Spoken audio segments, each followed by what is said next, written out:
Hello, hello, and welcome. Welcome to the first day of Ultimate Prog. I hope you're having a great evening, morning, day, wherever you are. Let's get into the new Ultimate fight. Let's get into the Dragon Song War. Or rather, the alternate version that the Wandering Minstrel was kind enough to come up with for our amusement. And that's what we're gonna do today. So it's already been a few hours since the fight is out. Most teams apparently currently are struggling on phase 2. And yeah, that looks, well, I mean, it's an ultimate. It looks ultimate, like a proper ultimate in phase 2. And so Prog is really, really slow, right? People need to figure out the movement. People need to figure out, what comes first, which mechanics are the most important, which ones are the ones you need to look out for, which kind of different patterns exist, all that kind of neat stuff and really fun stuff. We're going into it, well, in about 25 minutes, roundabout, and going for 3 hours today, and then we're back to our usual raid schedule, which will be Tuesday, Wednesday, Thursday, and Sunday, each of them for 3 hours, and hopefully we can do something, right? Obviously, we're not blind, because we all like to watch streams. We all like to watch. Well, it's not really World Race, but you know what I mean, right? Watch the different streamers, watch what they're up to. So we do know theoretically how most of the first phase works. Though, considering how it ends, I'm actually not entirely sure people are doing it correctly. I mean, yeah, people keep saying, Yoshi P said that it's more like UCOP and there aren't any shenanigans, but oh boy, I do feel like there are some surprises left for us. But that being said, that's what we're going to do today. Hopefully we can get some great Prog in and actually manage to do quite well in phase 1. As I said, we know most of the mechanics theoretically, but that doesn't mean that we can execute them, right? And also, we need to come up with mitigation, we need to come up with movements, we need to, every one of us needs to familiarize themselves with how the mechanics work, how the movement works, what kind of positions we want to use, all that neat stuff. And so, yeah, there's going to be some Prog involved, otherwise it wouldn't be an ultimate. I'm really, really looking forward to it. As a lot of people also already mentioned, it's been 2.5 years since we got our last Ultimate. So it's been a while.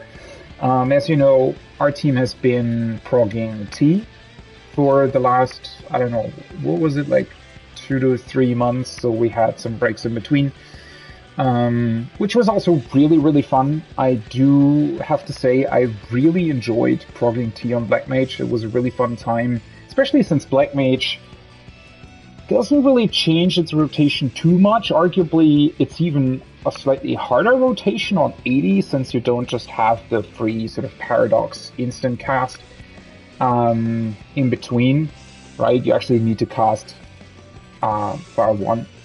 And yeah, that was a whole lot of fun. I'm really looking forward. Obviously now I'm back on Summoner, which was the job during our initial Savage Prog this tier. And I do think that Summoner is a very, very comfortable Prog job. Not only do we have a race through that, but also I'm just way, way more flexible on Summoner, right? I can move around a lot without really losing uptime. And I just love Summoner. No matter what they do with the job, it's still Summoner, it's my main, it's what I've always played, and so I do want to stick with that. But yeah, that being said, great music transition there. That being said, we're ready to get into Ultimate. As I said, it's still about 20 minutes, but as always, I'm going to jump into Discord with my static here in a bit. Unfortunately, I can't stream the comms because I'm streaming from my PlayStation 5, and so that's not, sadly, still not available. The Discord streaming, whatever you want to call that, still not really available on PlayStation, but no matter, not only do I want to have the footage for myself, but yeah, it's just fun. It's going to be fun looking back on what we did, looking back into our prog later once we finished it. Yeah, so that's the plan for today. One other thing, unfortunately, I wasn't really able to stream Elden Ring. I wanted to stream on Sunday. Unfortunately, there was something that came up, and so I wasn't really able to do that. And now, obviously, with the world race of the ultimate going on and everything, we'll see how much I can do this week. But I'm definitely gonna stream all of our prog of the new ultimate. So if you're interested in that, you can look into that. Obviously, there's a lot of other streams that people probably would likely watch a lot more than ours, but oh well, that it is what it is, right? Yeah, I'm really, as the hour draws near, I'm not really getting nervous. Obviously, I know what I'm getting into, right? I know what ultimates are. It's not my first one. So,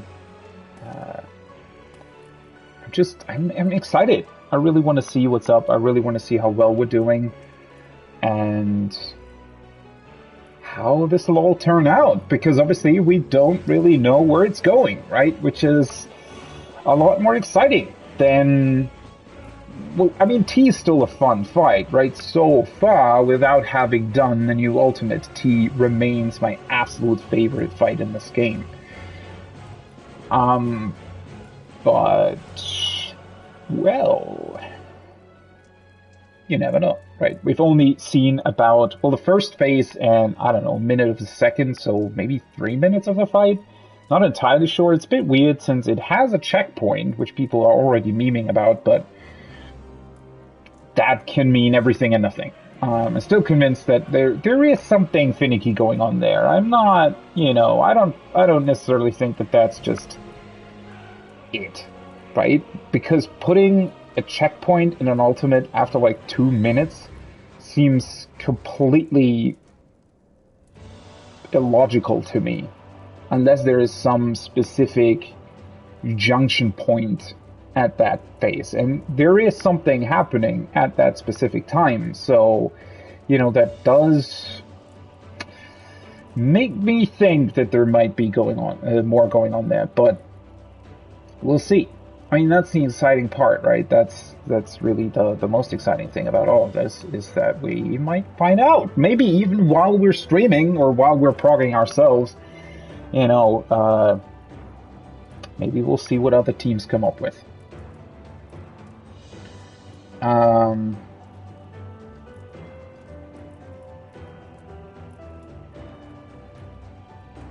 That being said, I do think... You know what? I'm gonna grab myself a small drink, a little bit of water to prep myself for tonight. And when I'll be back, I'm gonna join my study on Discord, and then we'll jump into it. Really looking forward to it. I hope you're looking forward to it too. Man, can't wait. Be back in like 2 minutes.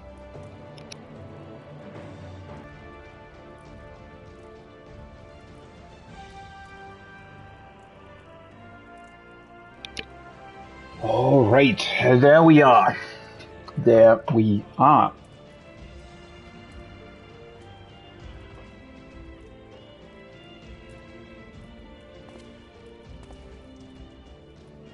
Well, I was just thinking about what else to say, but I don't think there is anything that still needs mentioning.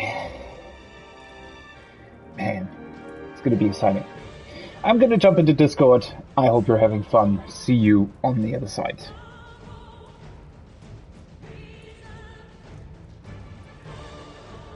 Hello.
Hello.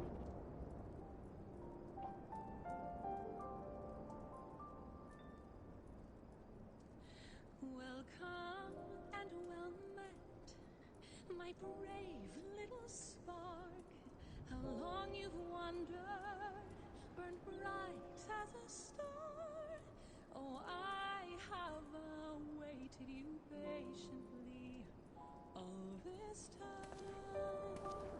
Past every fate, now sing with me once more. Share of your life, far greater than memory. Its loss and love words cannot hold. Boundless the tale overflows and carries mortal to see.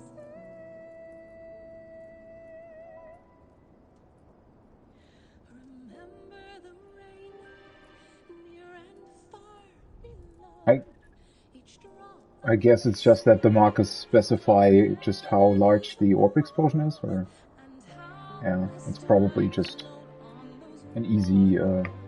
change. Cave one, streams, rivers, and lakes reaching for the horizon and far beyond.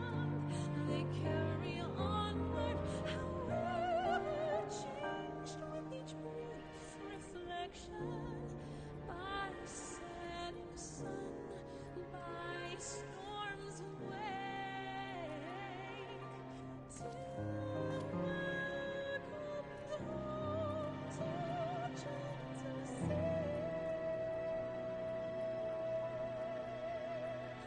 sinking deeper and deeper in calm embrace, loving tides sweeping and bear you down.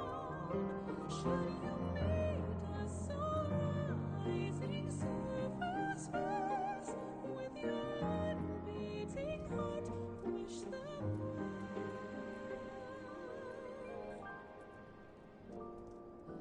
Deep, dark, far away, Hello. I have heard your voice, with your every choice. Now our hands join all the meaning you sought. I'll catch your tears, quench your face with joy, till you're near the shore, where in time all shall as hope be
Unless TPS has already figured it out.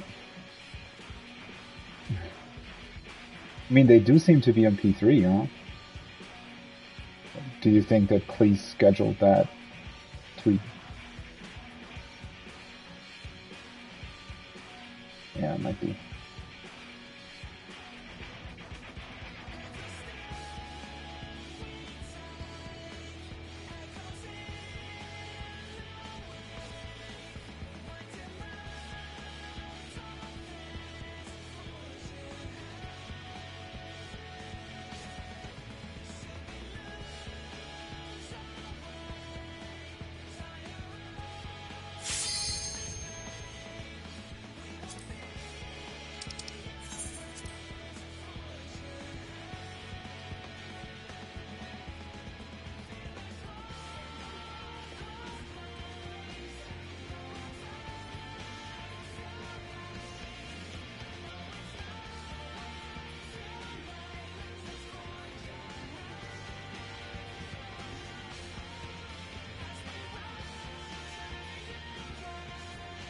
I think that was the window.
Unless...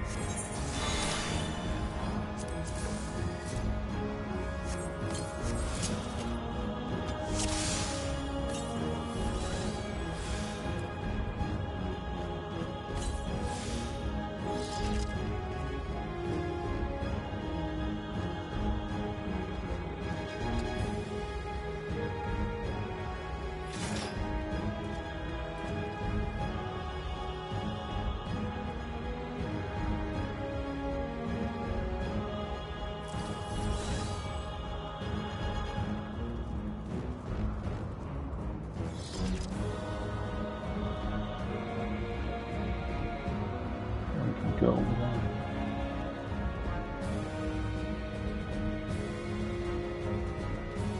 I'll cut you to pieces! That's very far.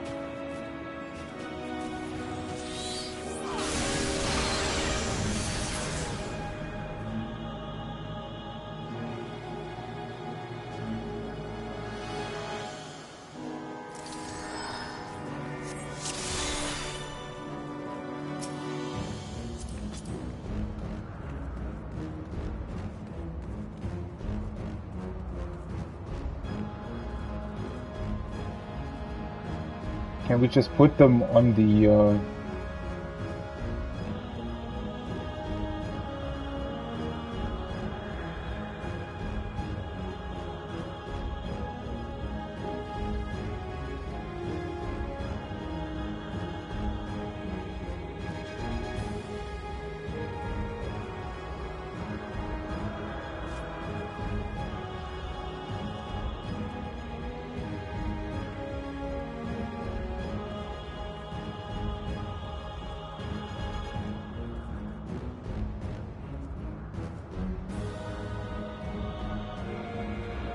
I'll cut you to pieces!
this macro.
I'll cut you to pieces!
I'll cut you to pieces!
I'll cut you to pieces!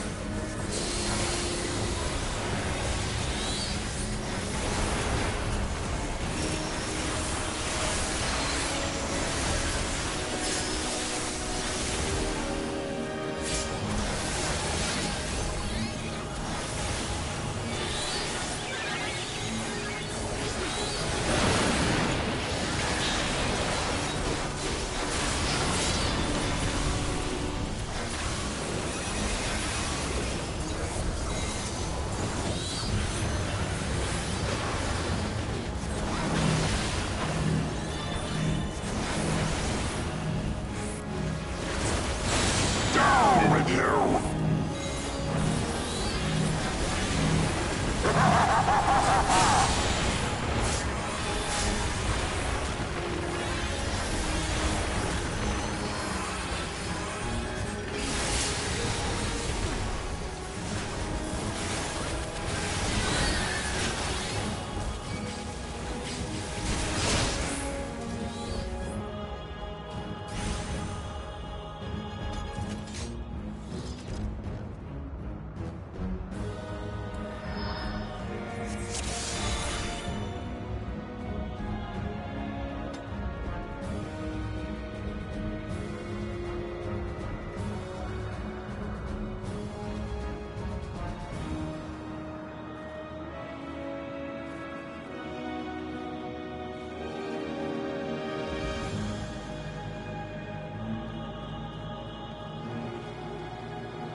I'll cut you to pieces!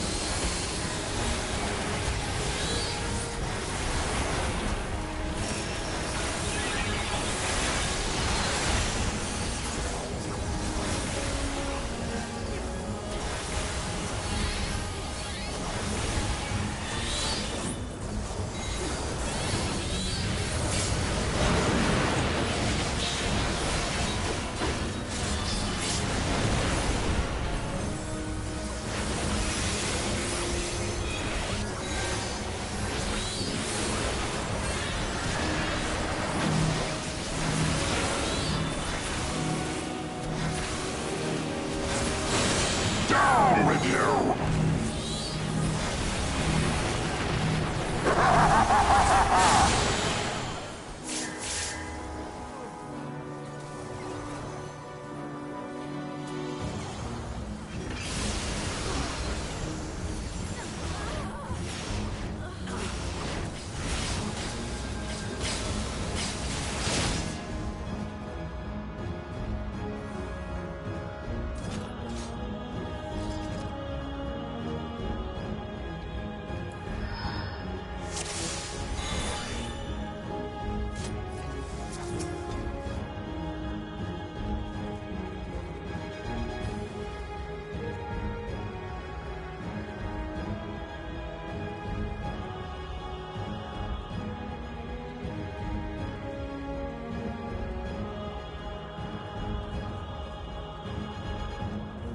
I'll cut you to pieces!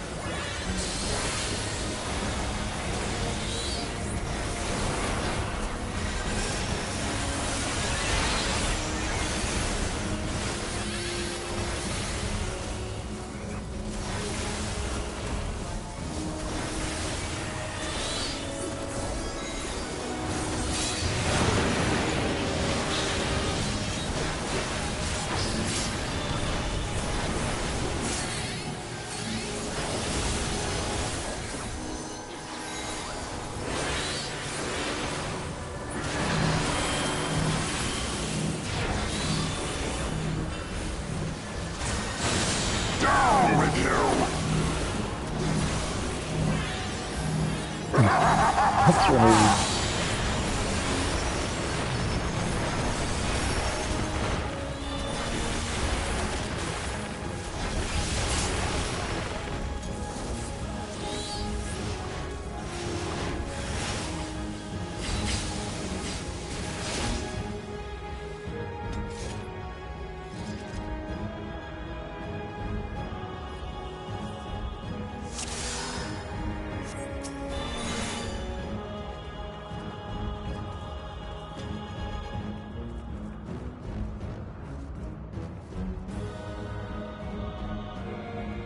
It might be that I moved a little bit too far to the left, yeah.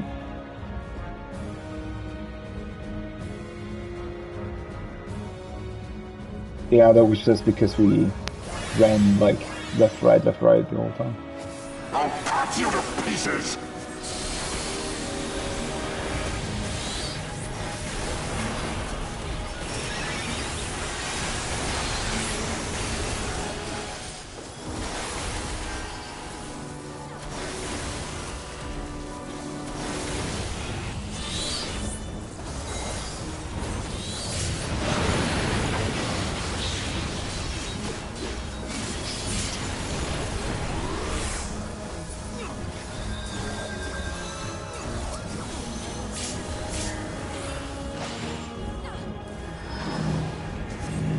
Was I that far out? Down with you!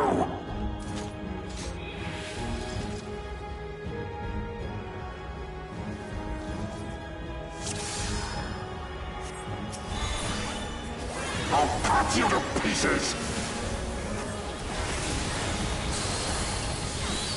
I just don't know.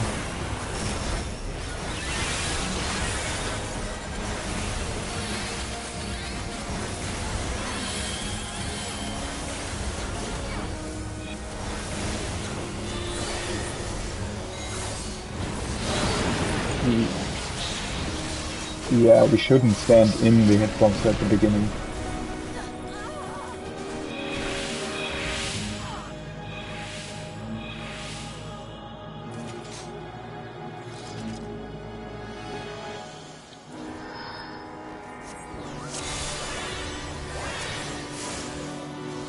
I'll cut you to pieces!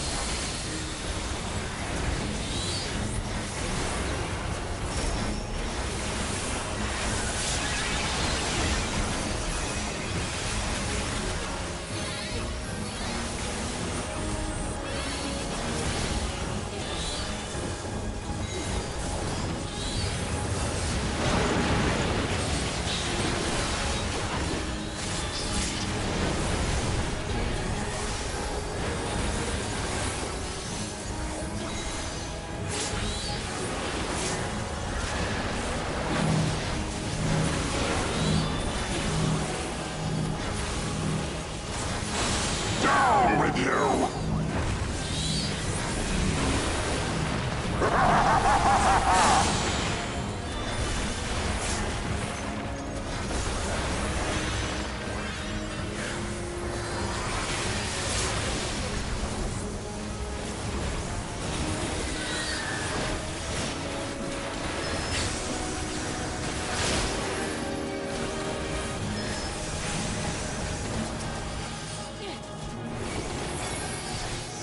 Filthy wrecks!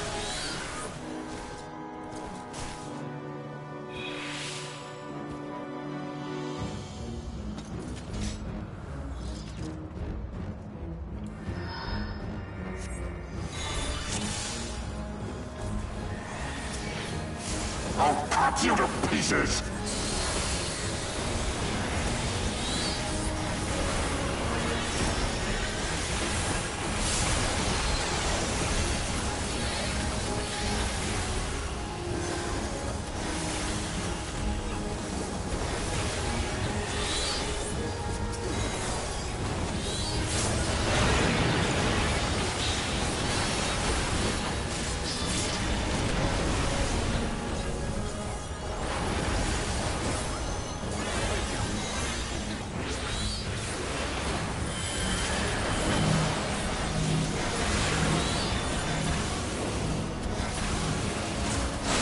Down with you!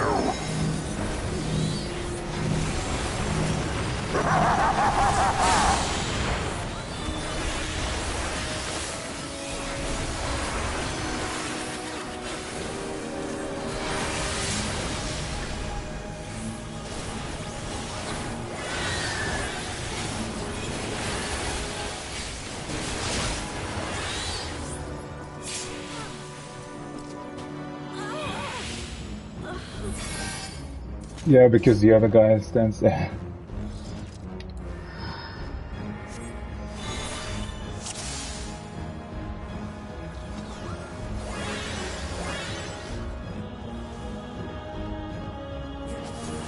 cut you to pieces!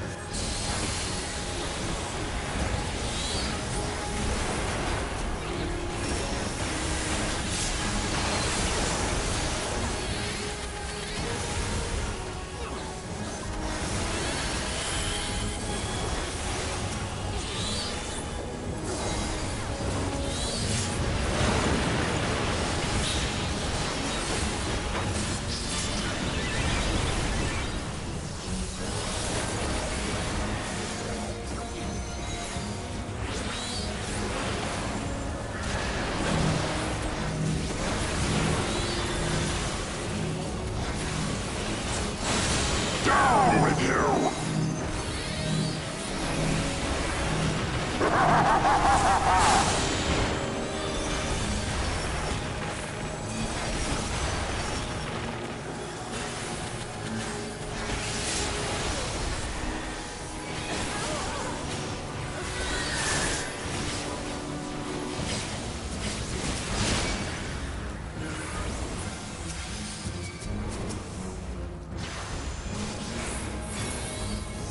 Filthy rats!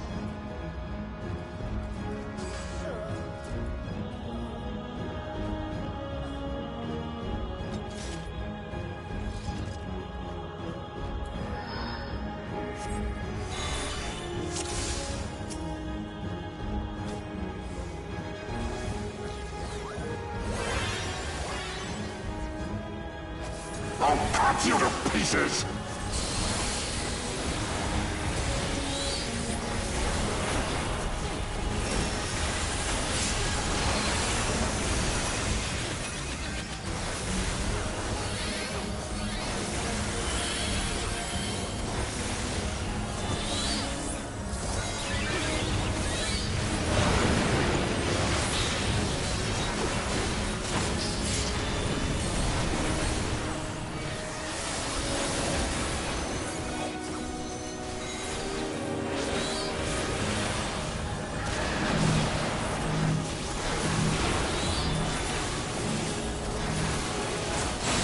Down with you!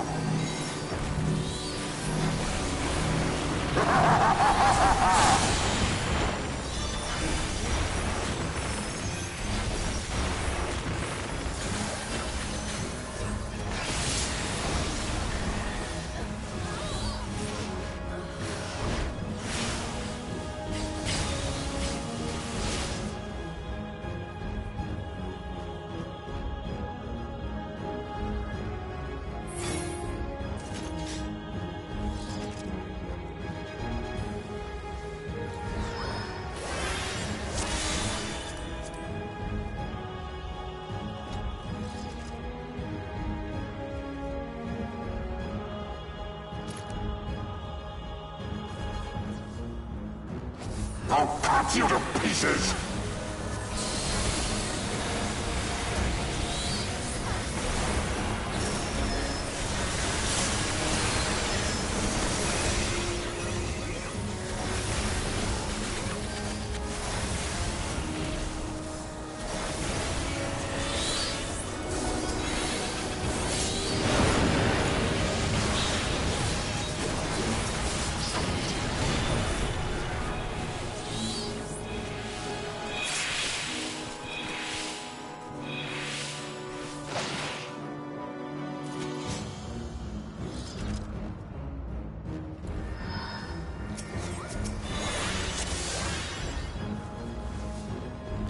I'll cut you to pieces!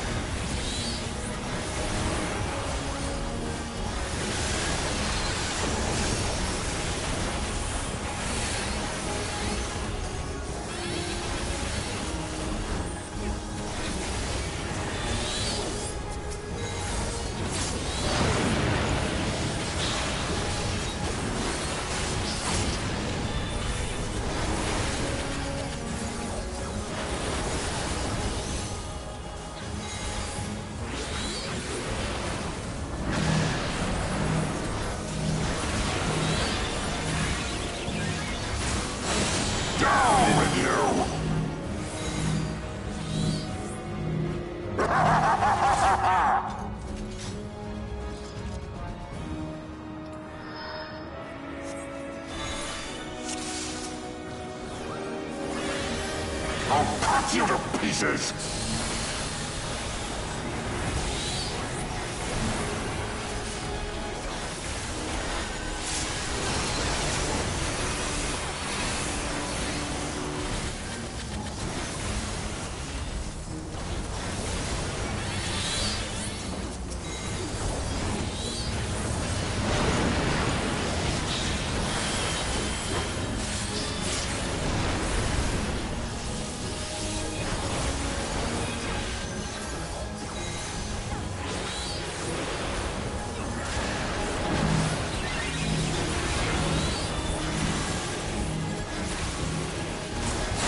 Down with you!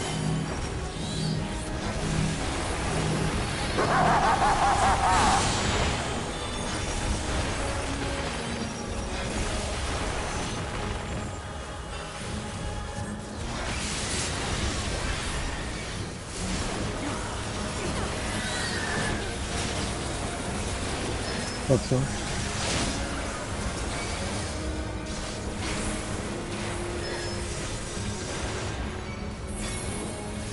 Filthy rats!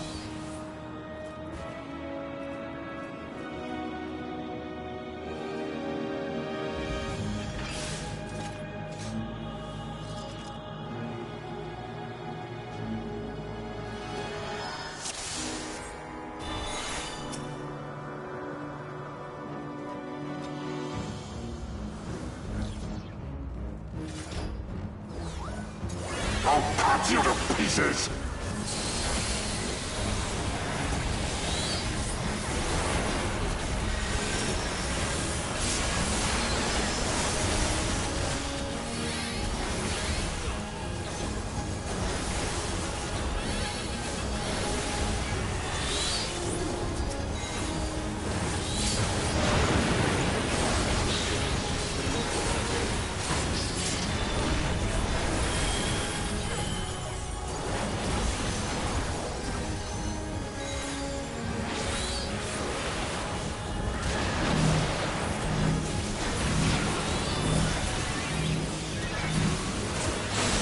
Down with you!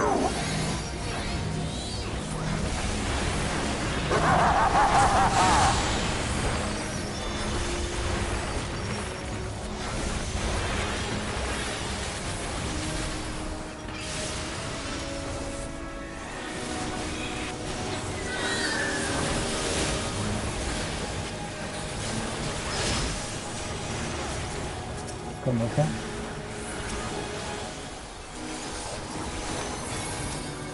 Filthy rats!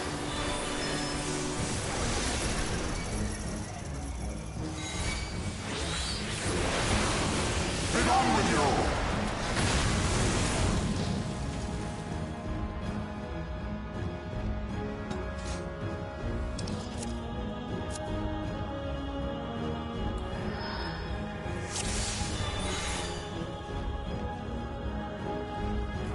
I'll cut you to pieces!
I'll cut you to pieces!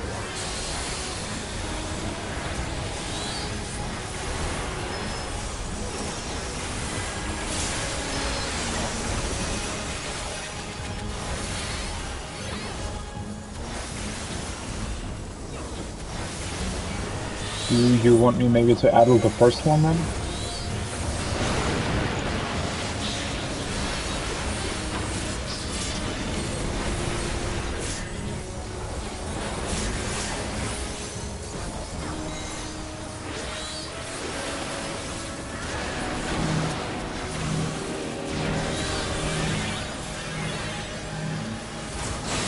Down with you!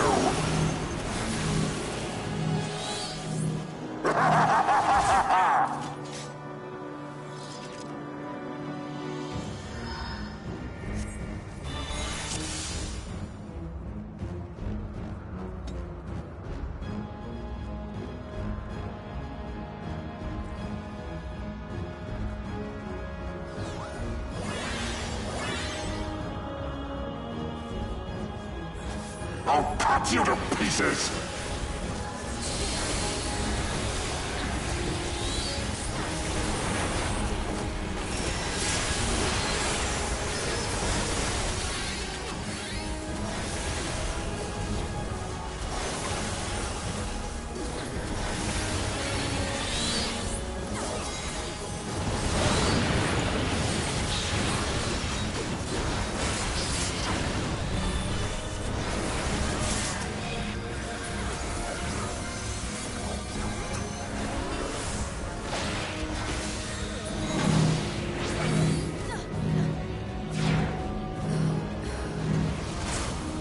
Down with you!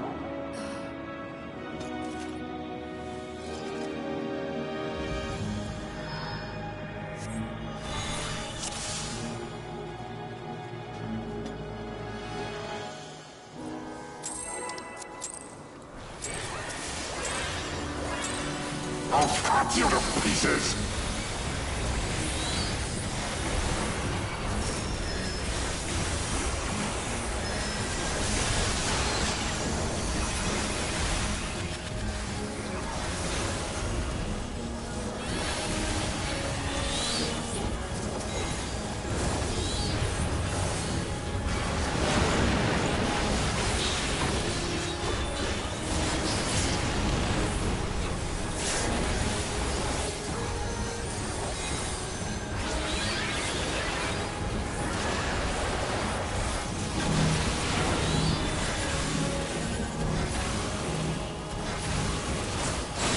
Down with you!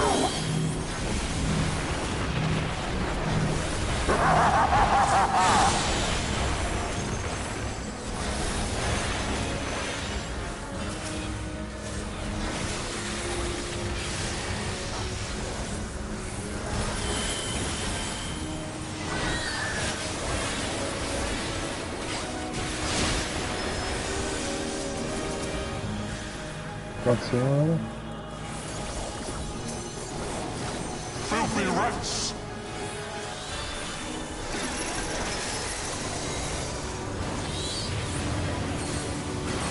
Get on with you!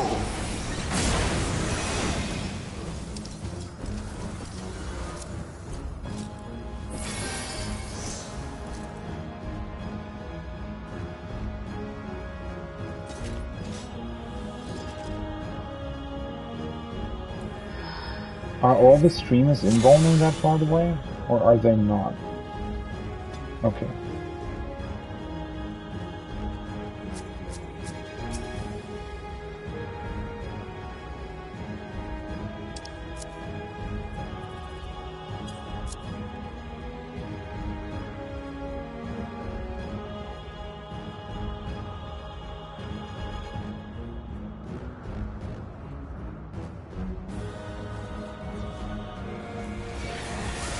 I'll cut you to pieces!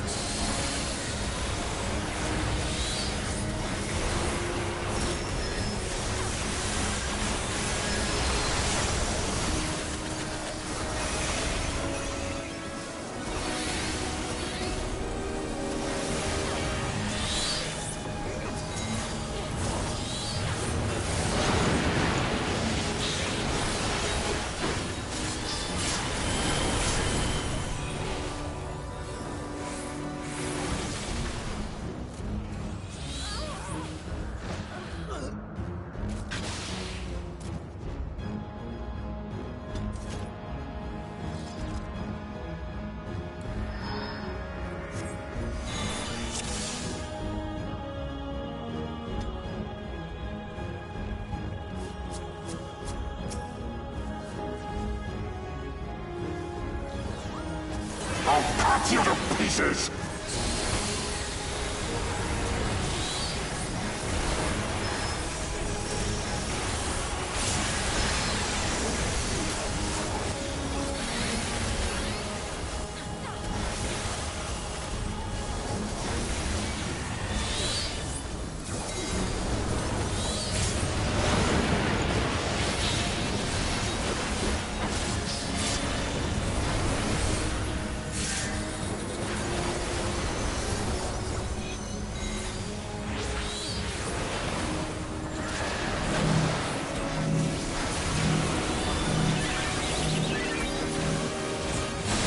Down with you!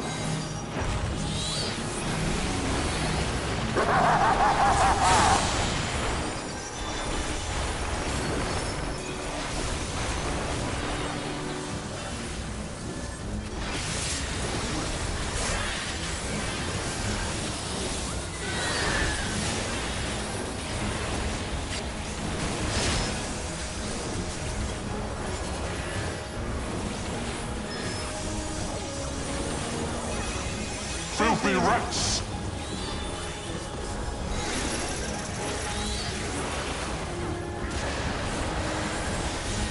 Be done with you! Alright.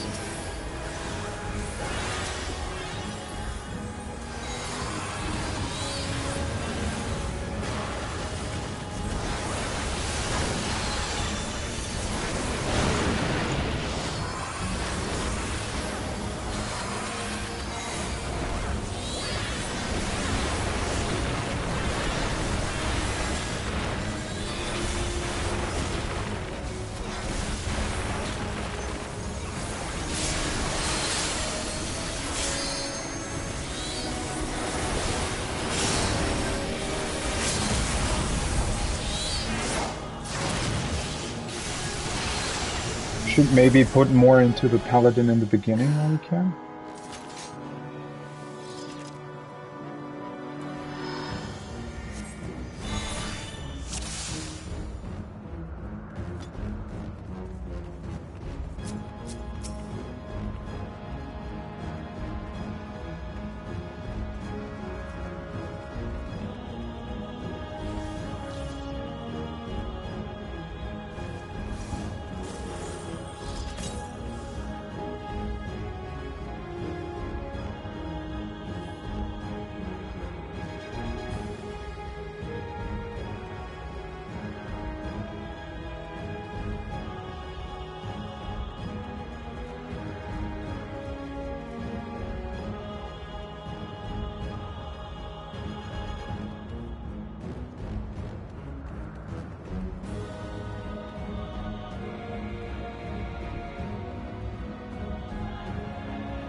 I'll cut you to pieces!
Got him.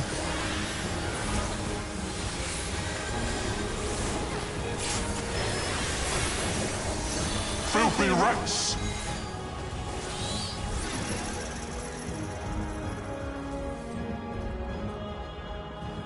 Be gone with you!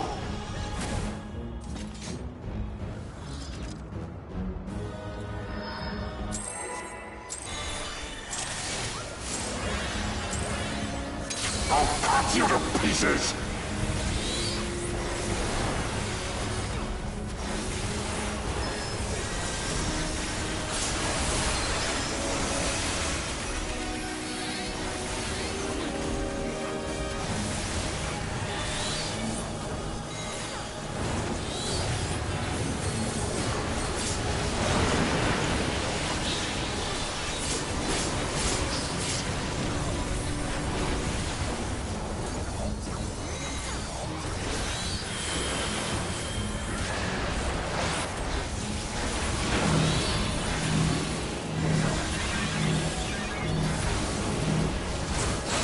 Down with you!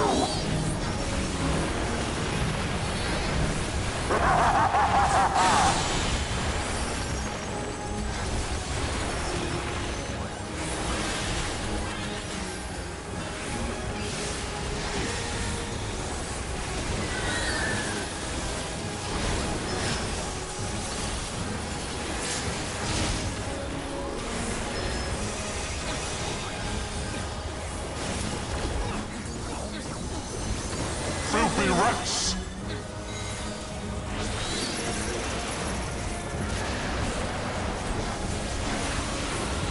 Be gone with you!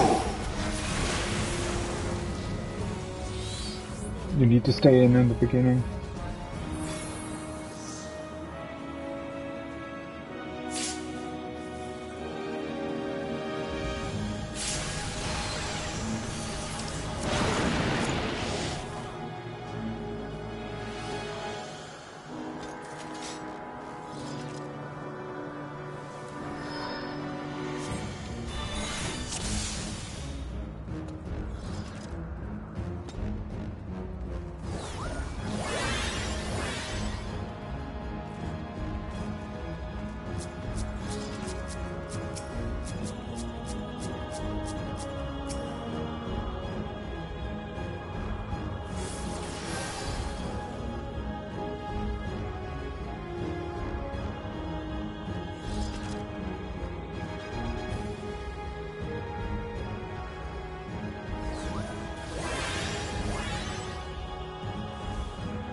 I'll cut you to pieces!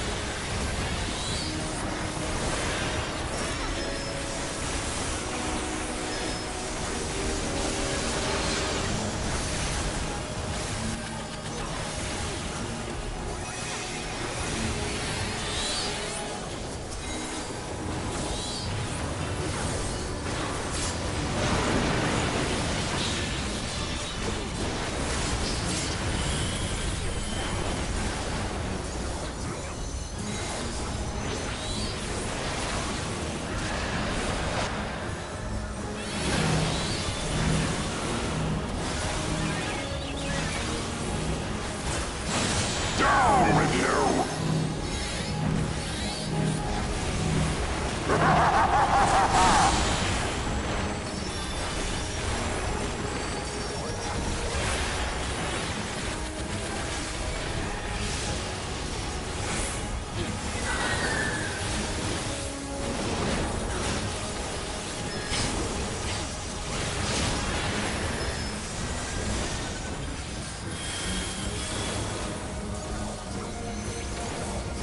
Filthy wrecks!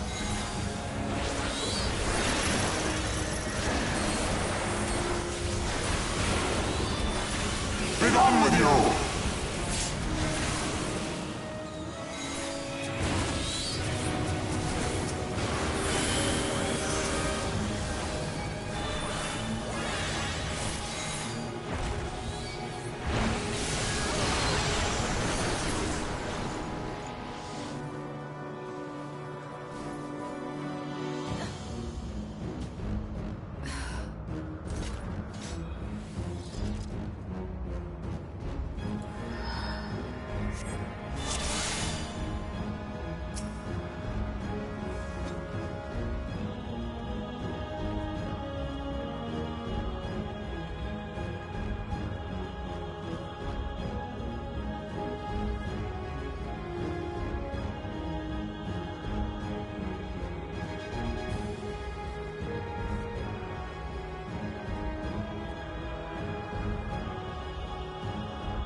Yeah, inside the hitbox.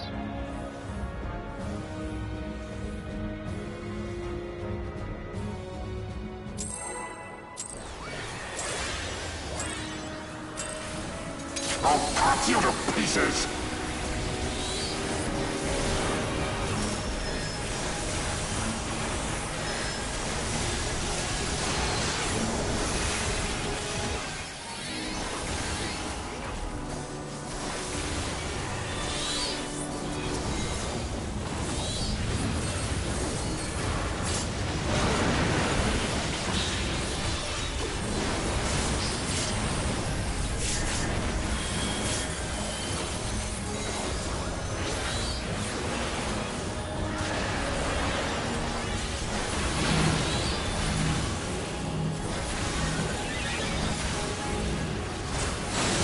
Down with you!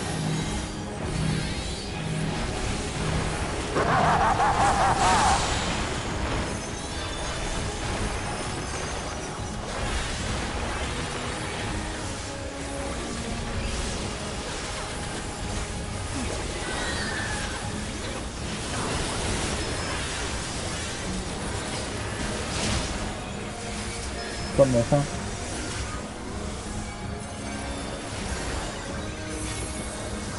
Filthy rats!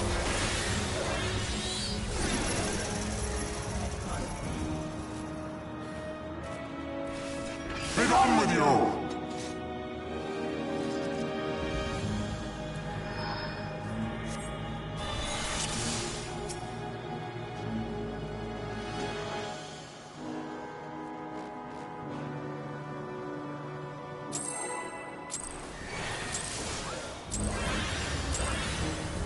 I'll cut you to pieces!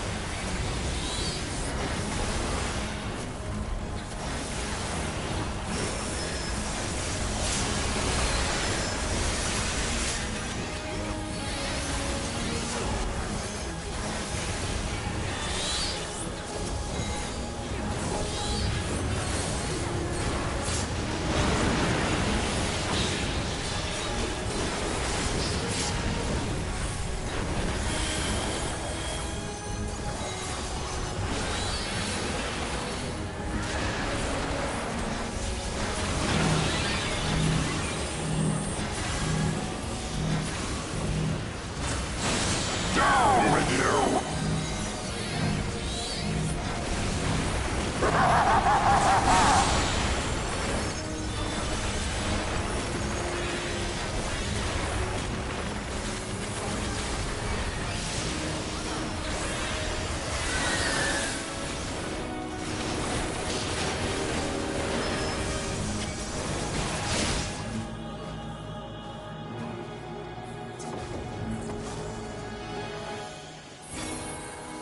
Filthy rats!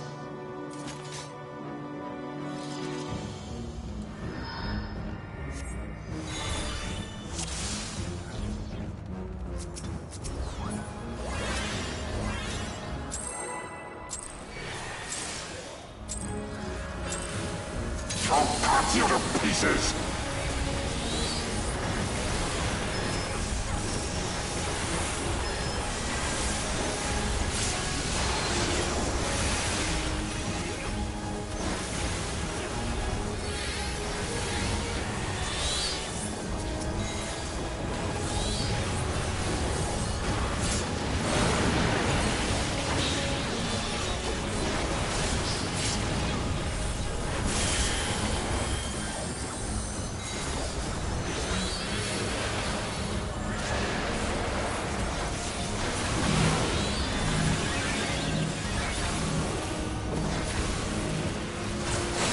Down with you!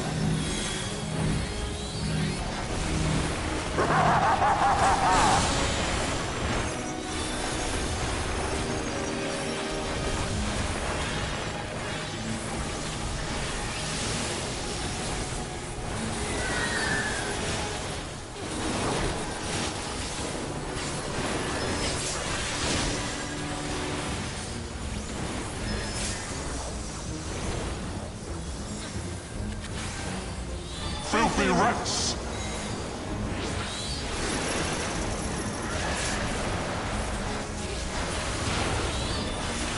on with you!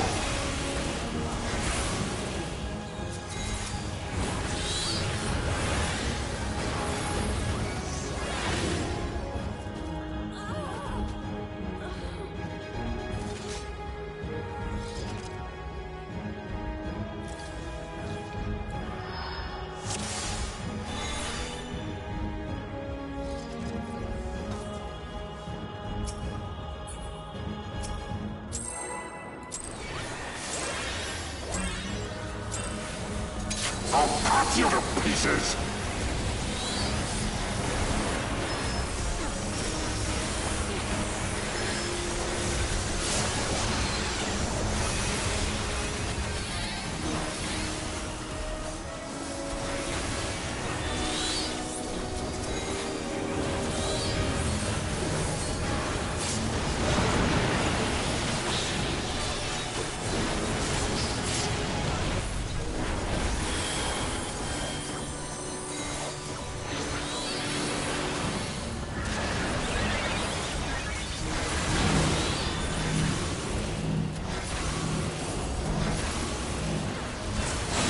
Down with you!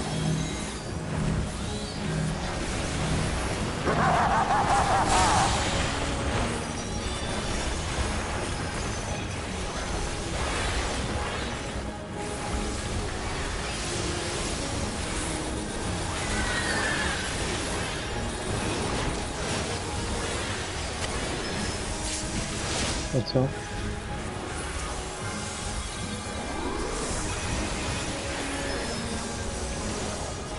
Filthy rats!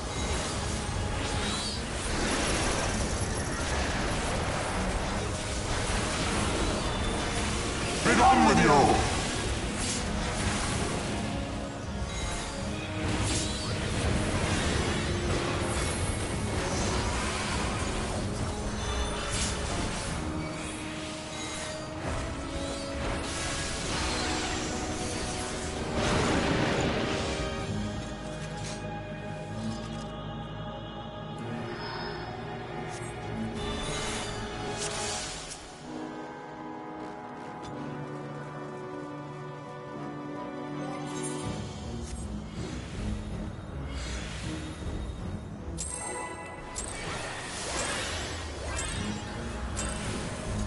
I'll cut you to pieces!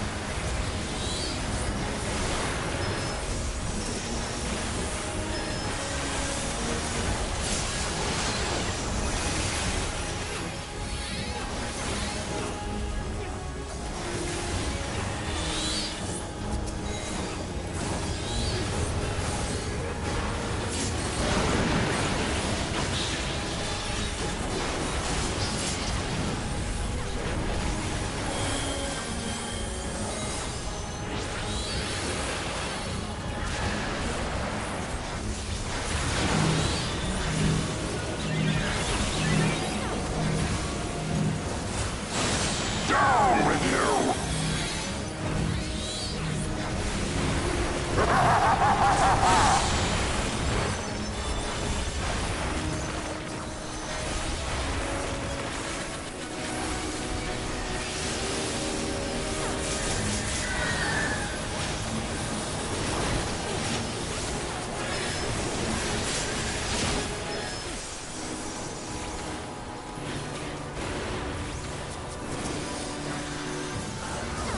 Filthy rats! What's that?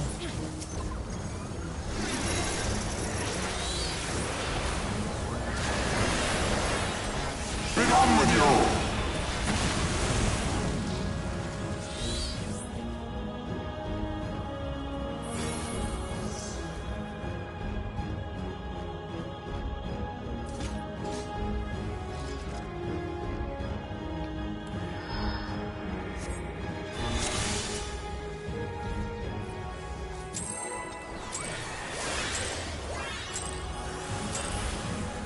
I'll cut you to pieces!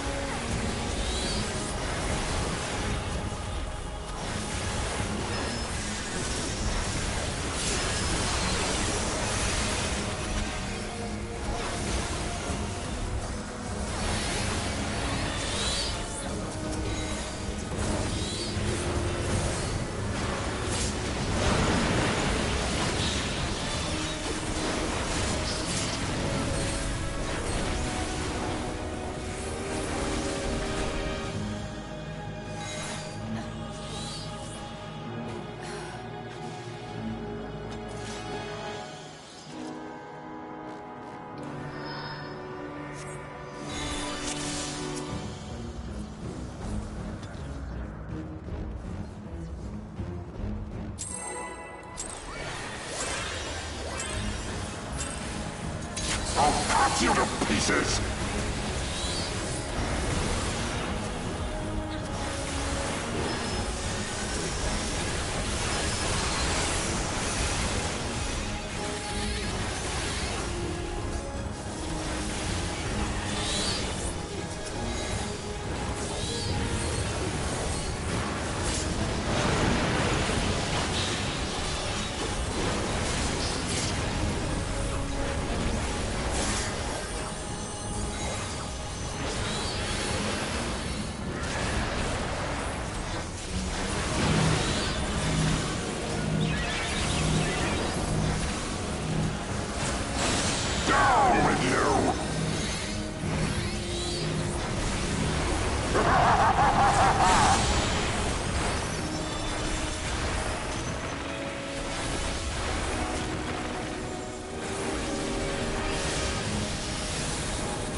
Filthy rats!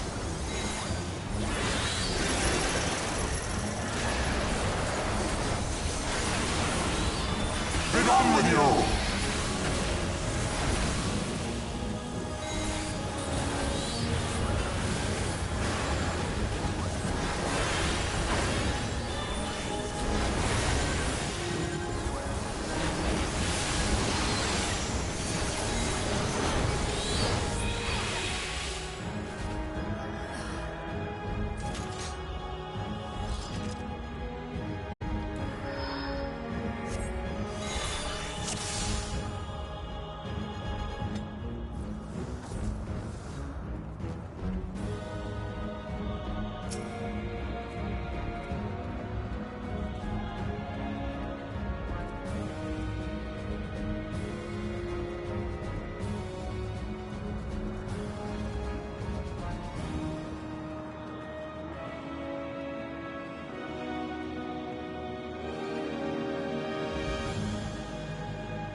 I'll cut you to pieces!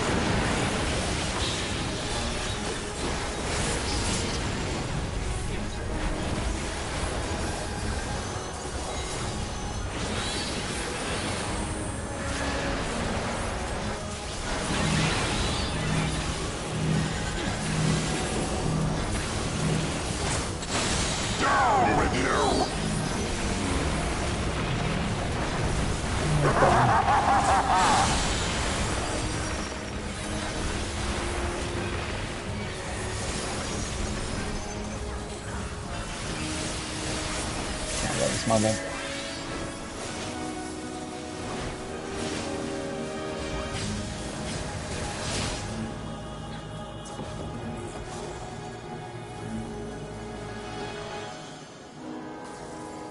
Filthy rats!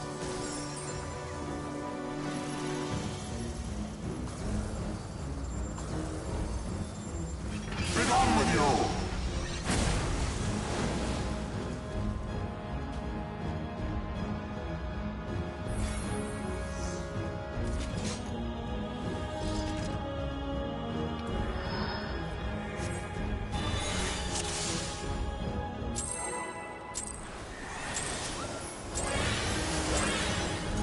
I'll cut you to pieces!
Filthy rats!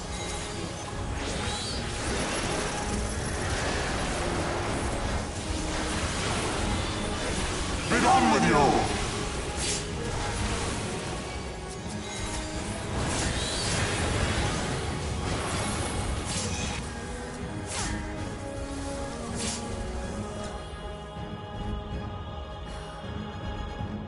Yeah.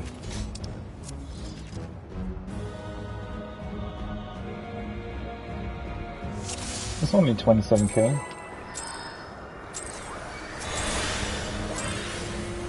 I'll cut you to pieces!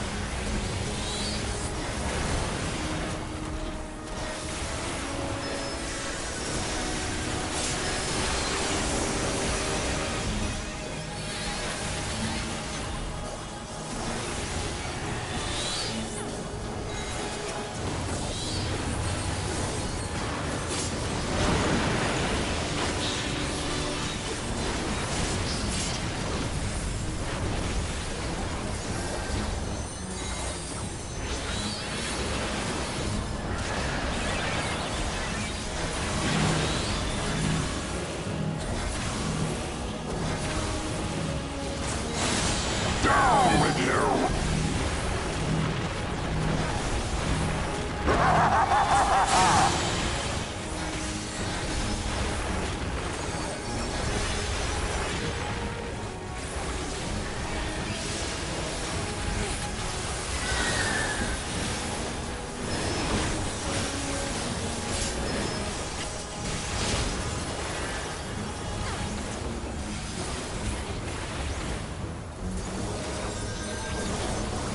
Filthy rats!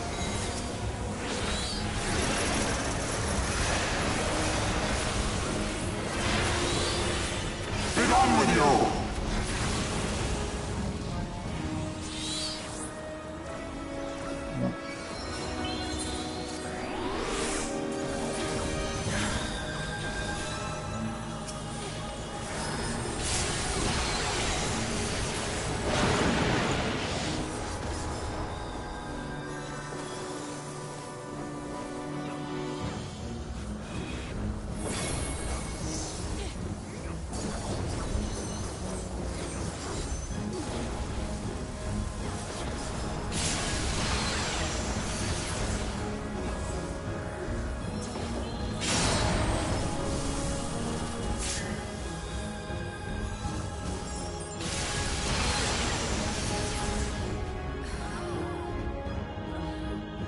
Can you post the micro again? Triangle is north-south, right? Yeah.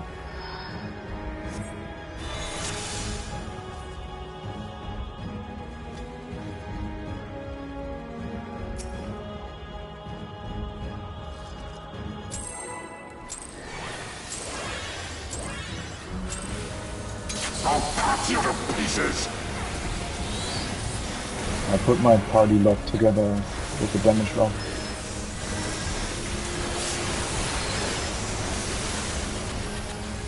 It's not the best thing for macros, but...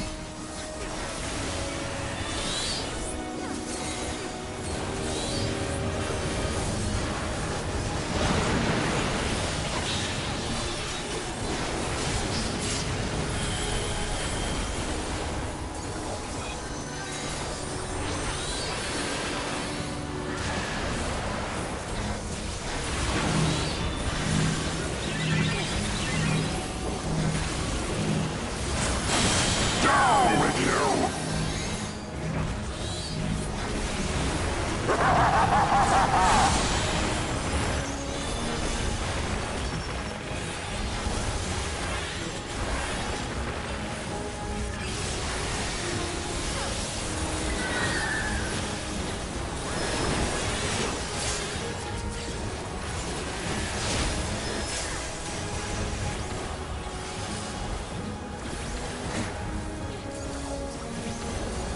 Filthy rats!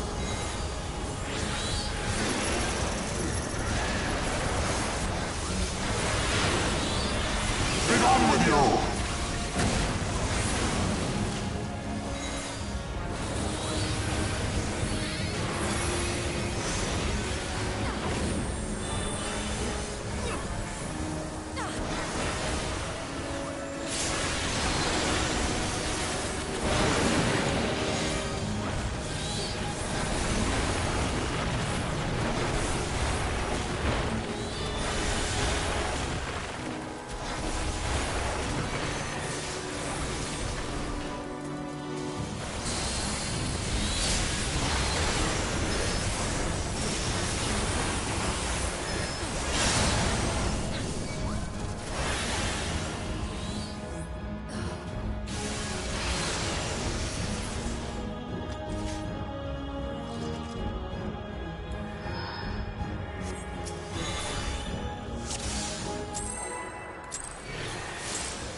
cut you to pieces!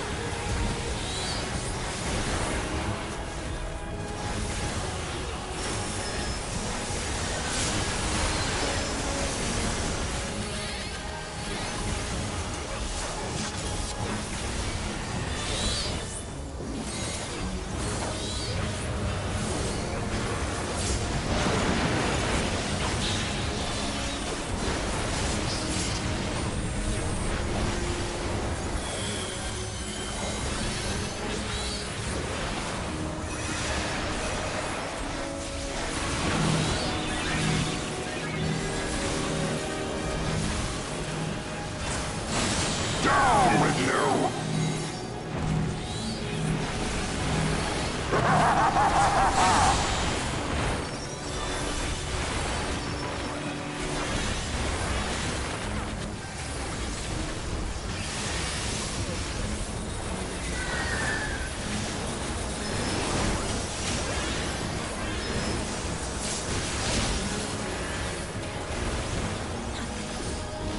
Wasn't so. Oh, where are you? Oh, I got you. Be gone with you!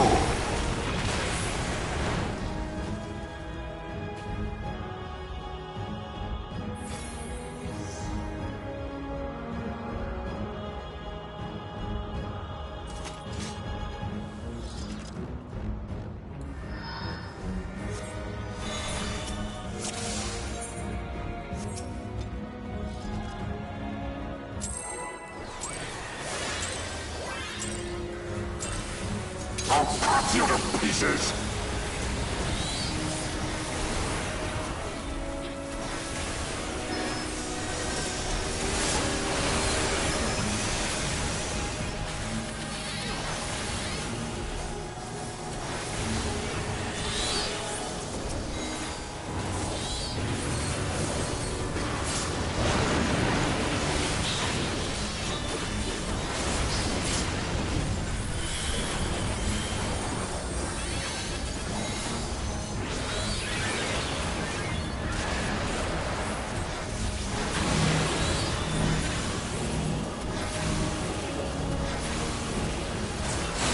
Down with you!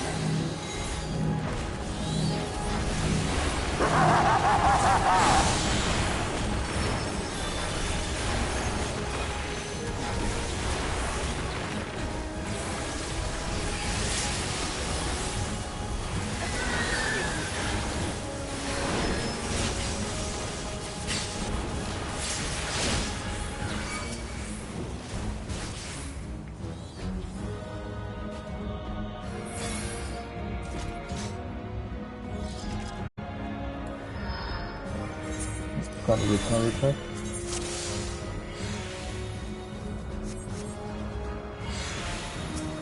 Okay.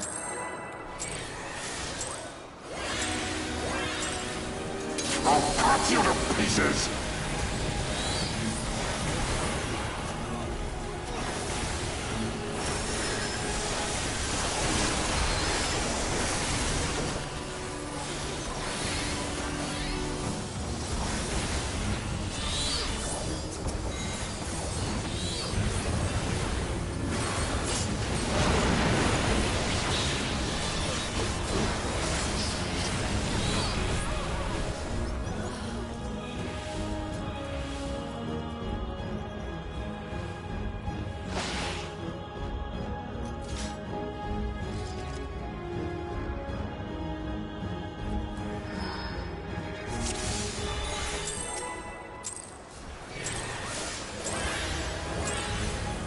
I'll cut you to pieces!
wrecks!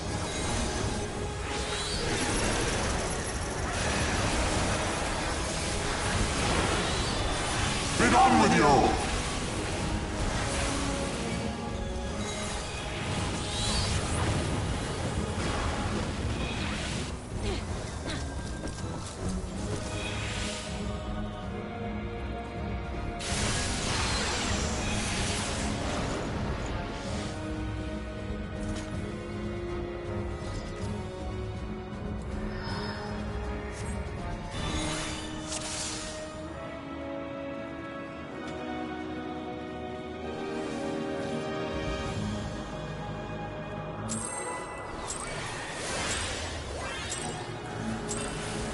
I'll cut you to pieces!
Thordan.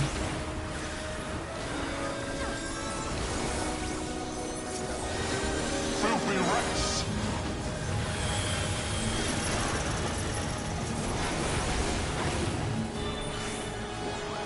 Be done with you!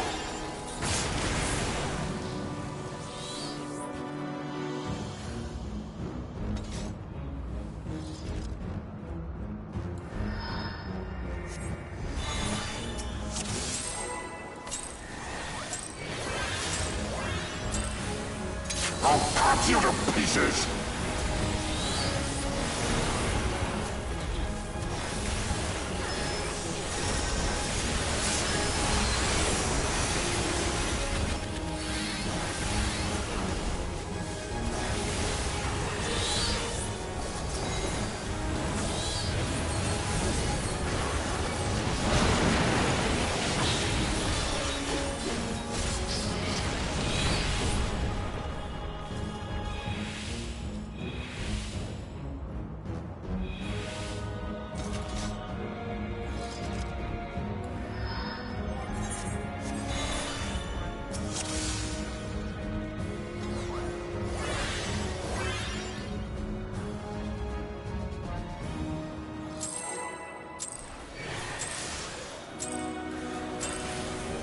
I'll cut you to pieces!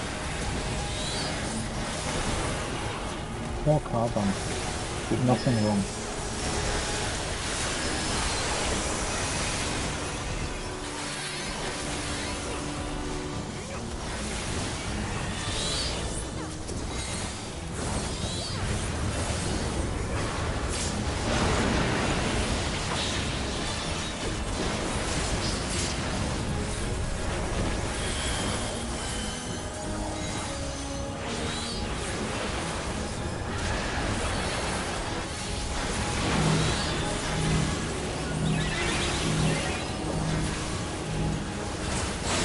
Down with you!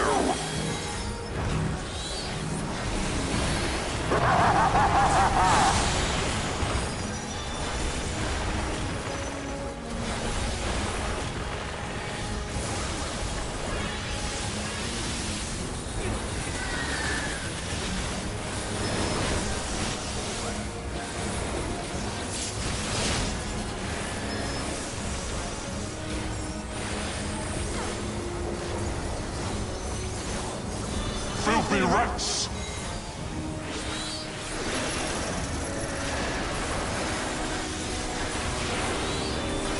Be done with you!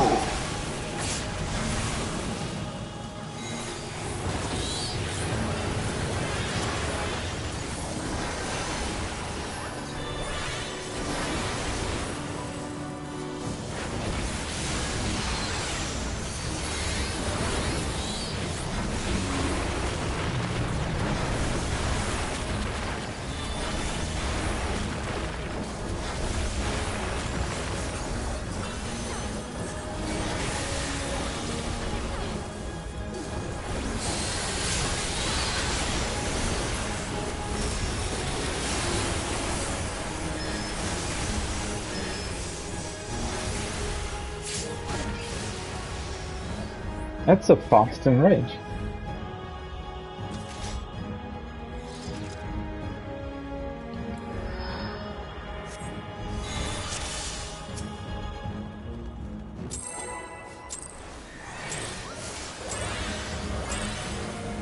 I'll cut you to pieces!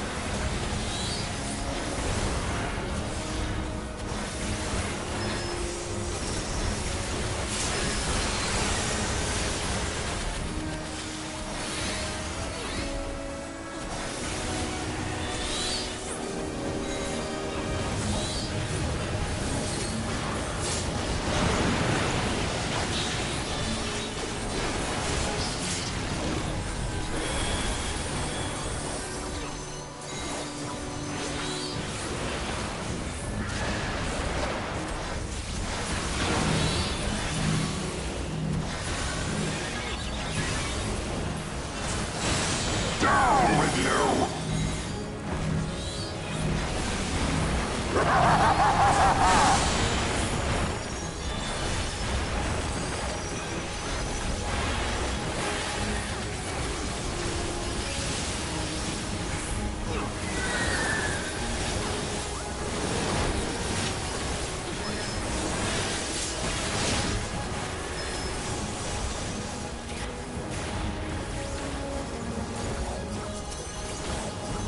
Filthy rats!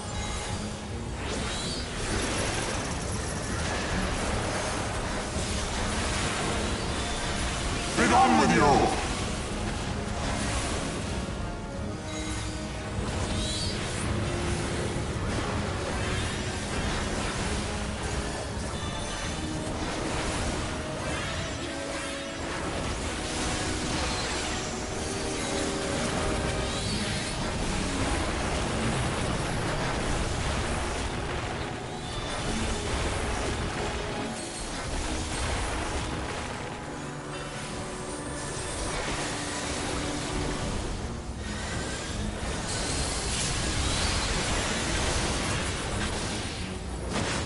This ends here. And now the final cut.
Okay.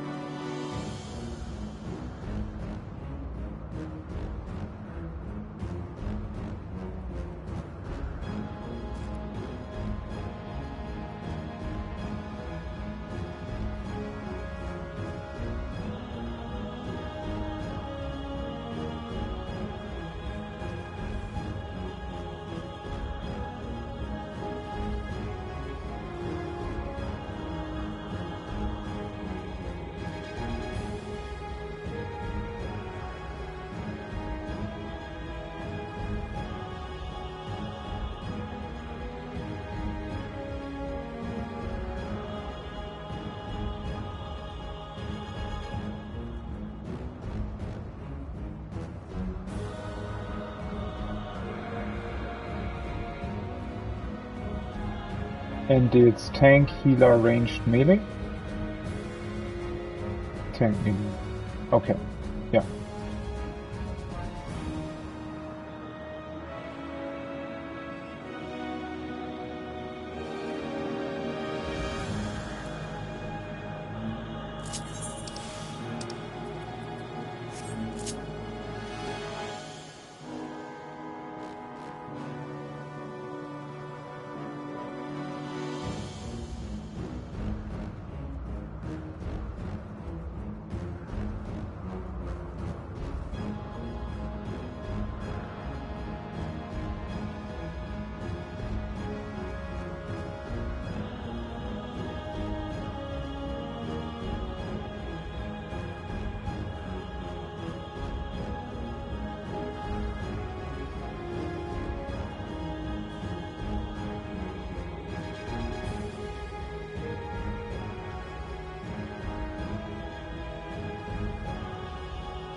I'll cut you to pieces!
This ends here. And now the final cut.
I'll cut you to pieces!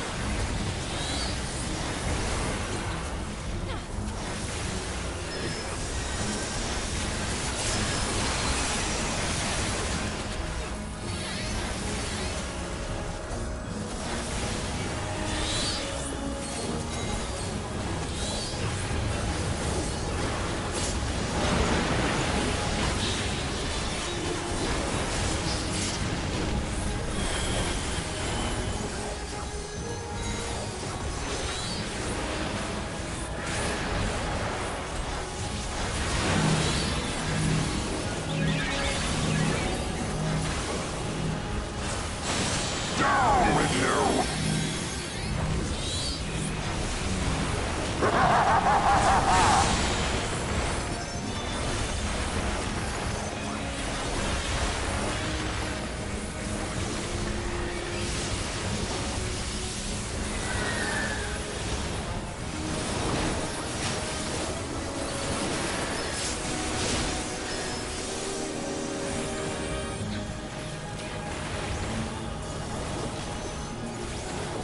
Filthy rats!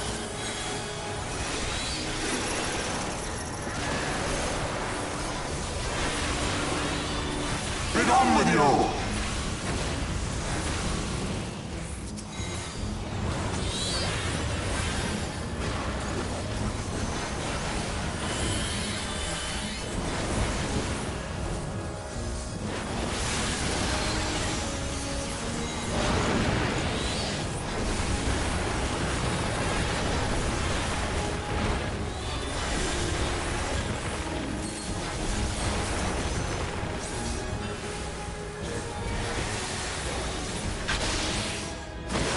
This ends here.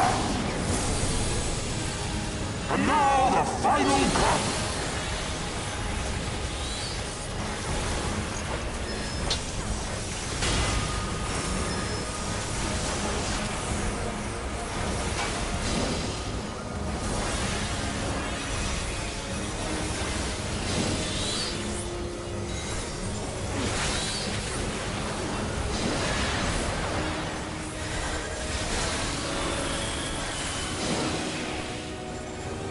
I think we just needed to move in earlier, maybe.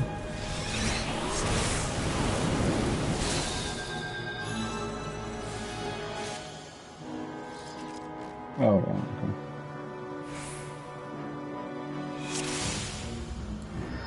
We just need 2 explosion positions.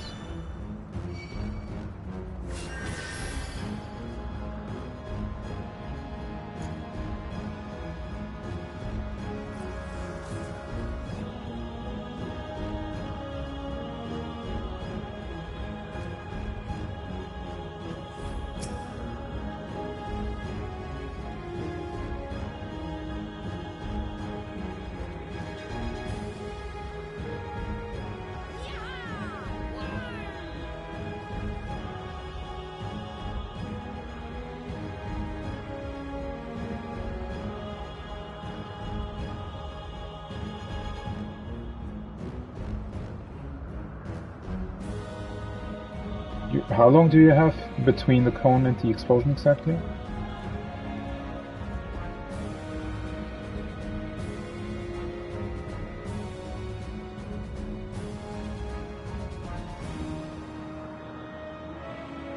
No, I mean, I just want to know how far I can run after the cone, yeah. Not that I'm killing the party if I'm... Oh yeah, that's more than enough. Okay.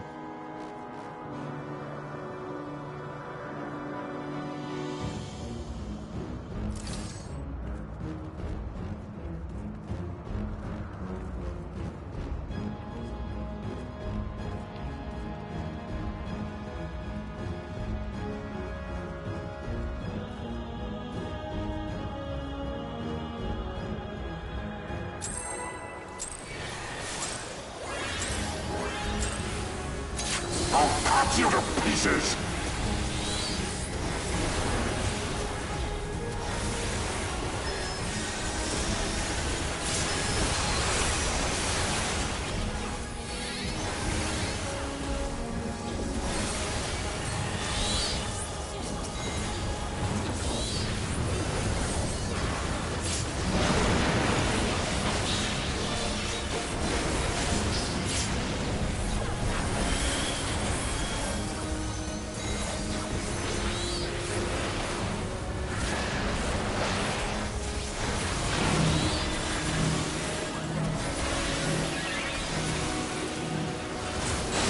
Down with you!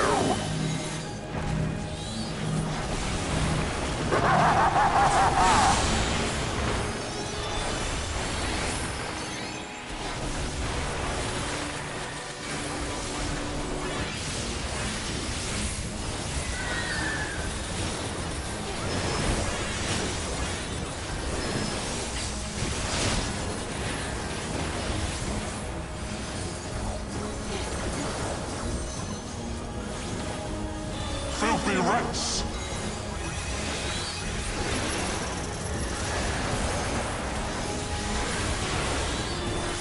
Be done with you!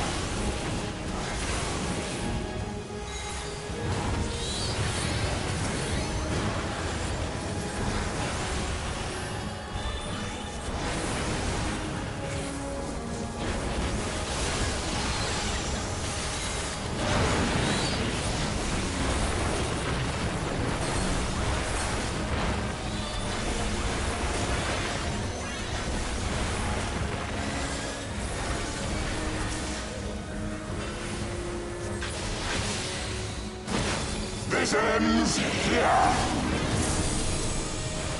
And now the final cut!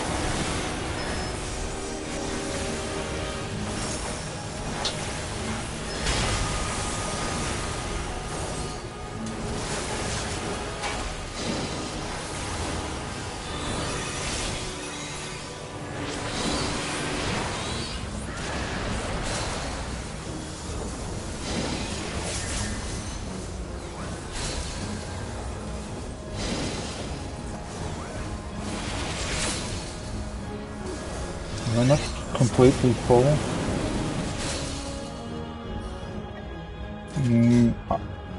I took 55.5k, so I wasn't full.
What's the third knight doing there anyways?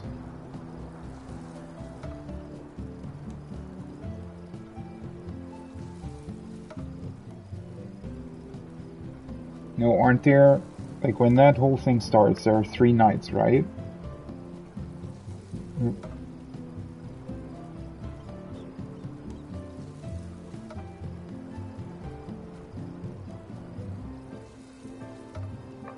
No, I'm just wondering if you need to do some funky stuff where you need to hit like the one that's doing the wings with the cones or something.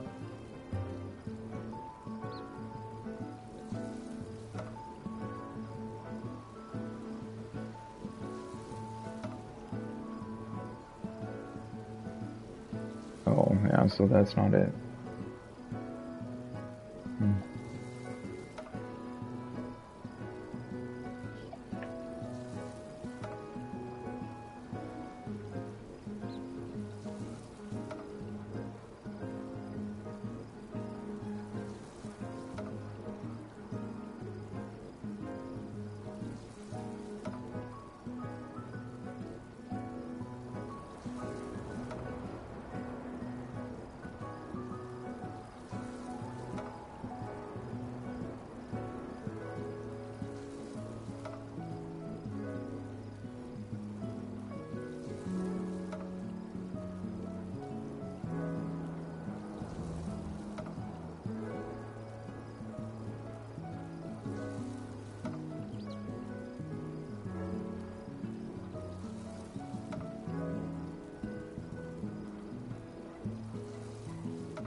I mean, it's just, I don't think that the checkpoint is there without a reason. I think it's there to have like a sort of a branching off point where it can go in multiple directions depending on what you did in that phase.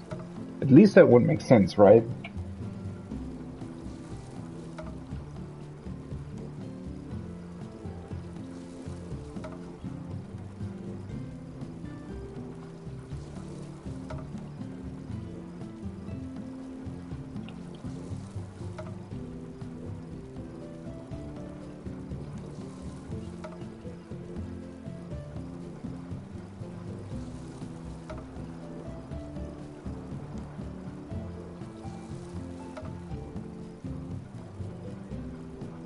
It's just too weird that the description even says that they're meant to save him.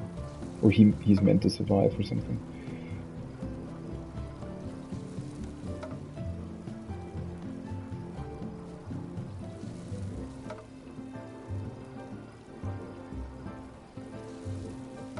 Yeah, that might be.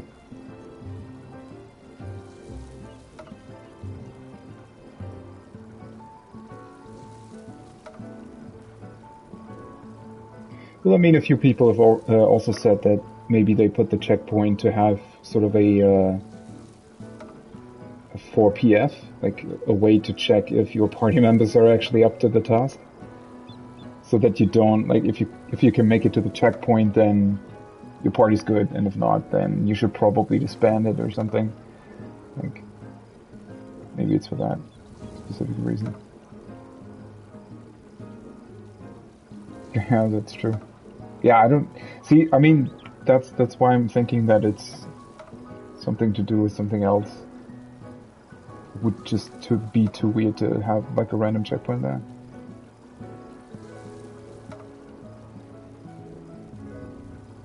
Of P3? Well, then maybe Cleese wasn't lying with TPS, or with the Caspa that he was showing.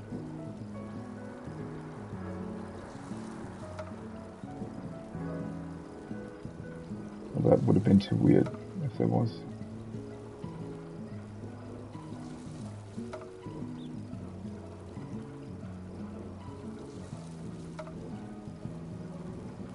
It's not loading. No.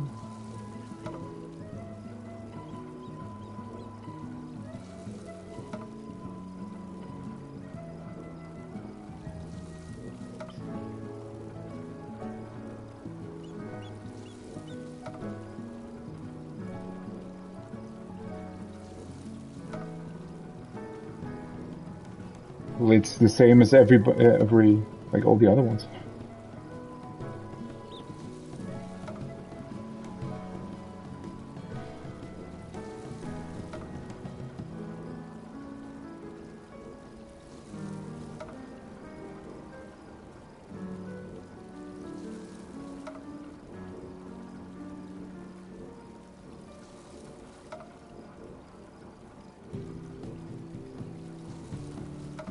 But they've always said though that Ultimate is only ever going to be copy paste. That's before they made T though, which kind of had the perfect thing in there.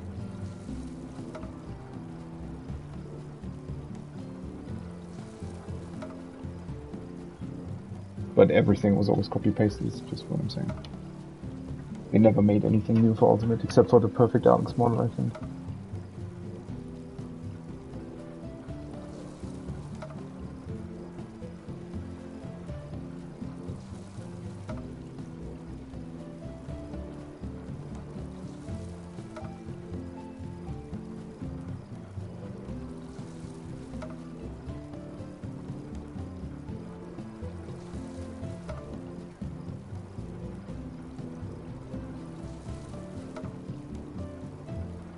I mean, I never did the original Thordan, so I don't mind it.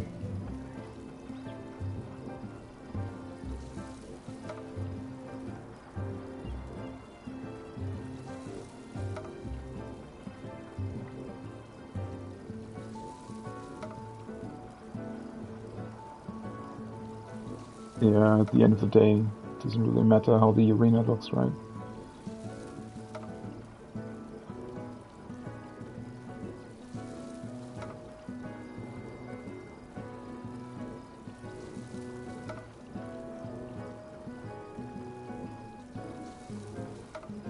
I just banned the word viewers from my chat, and so now the bots can't write anything anymore.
Are the numbers even limit cut though? Like, it looks different. Yeah.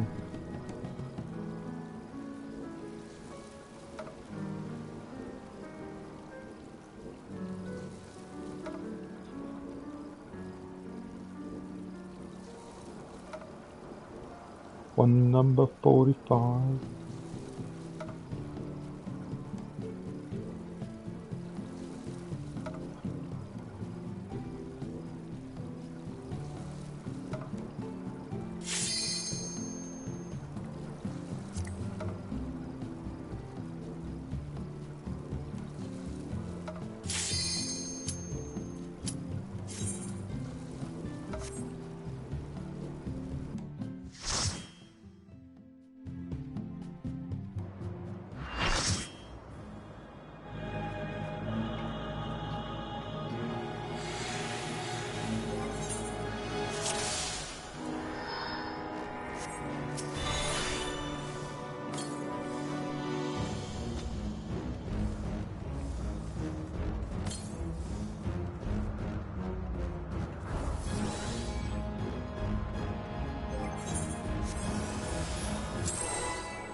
cut you to pieces!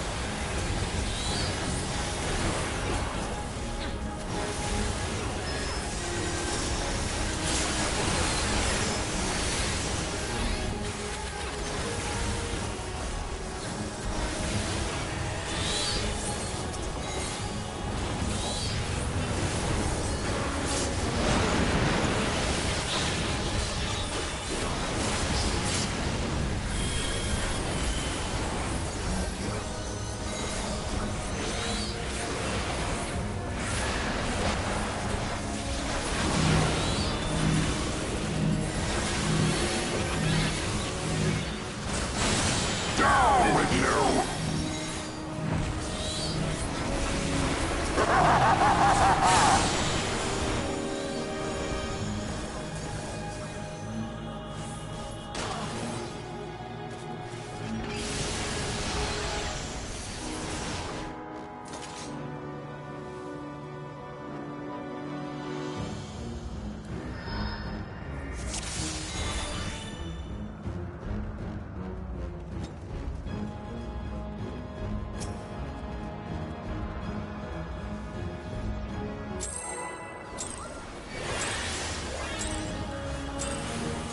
I'll cut you to pieces!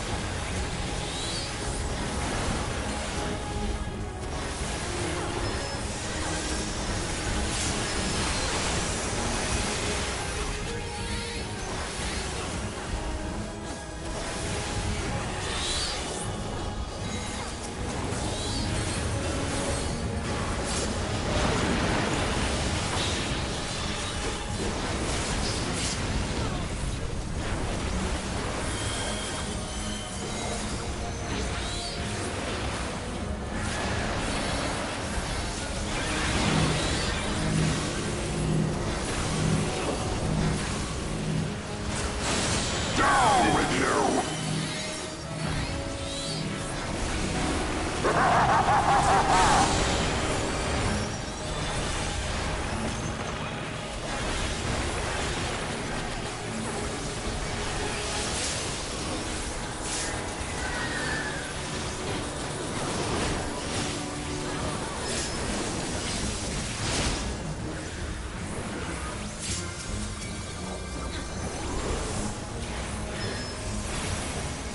Filthy rats!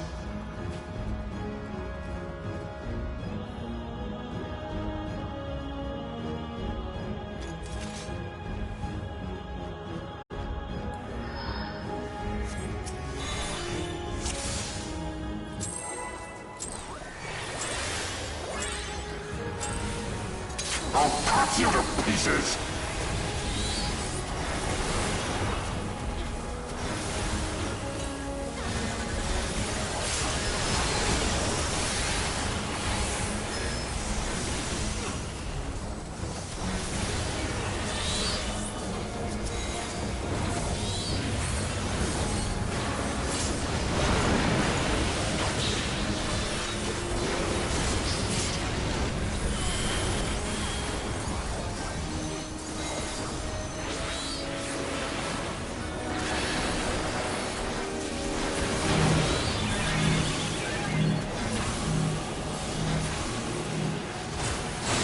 Down with you!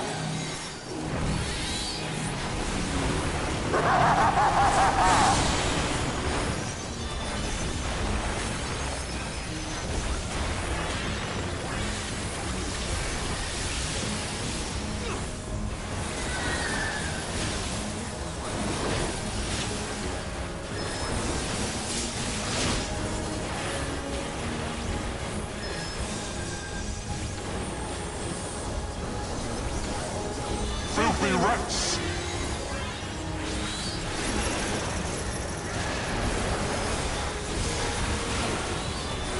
Be done with you!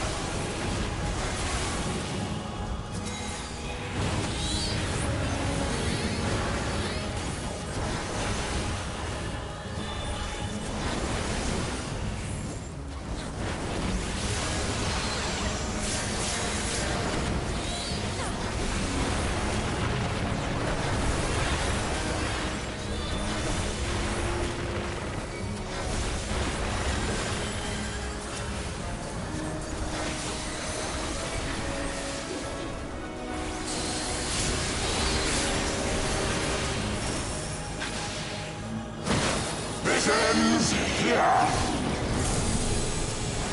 And now the final cup.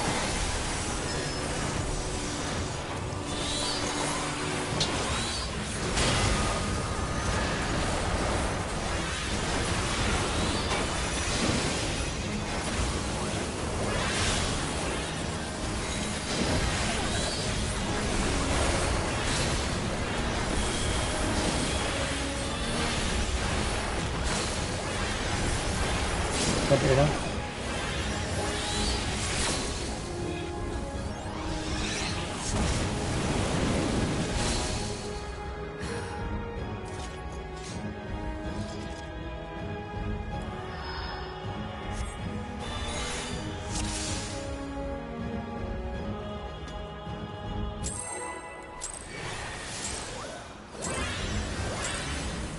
I'll cut you to pieces.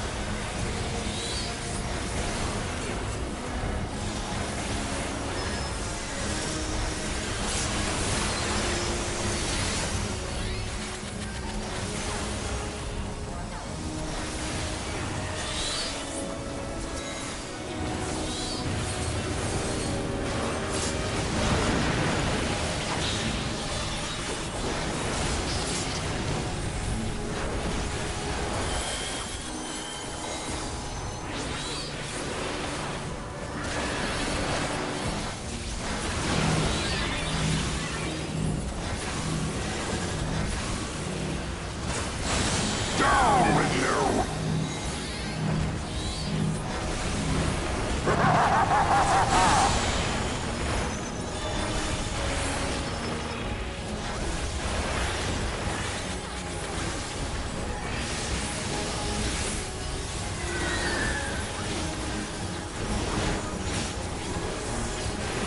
Poison.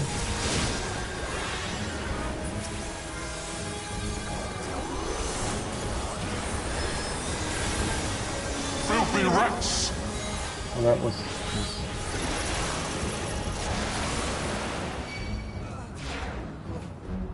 Get on with you!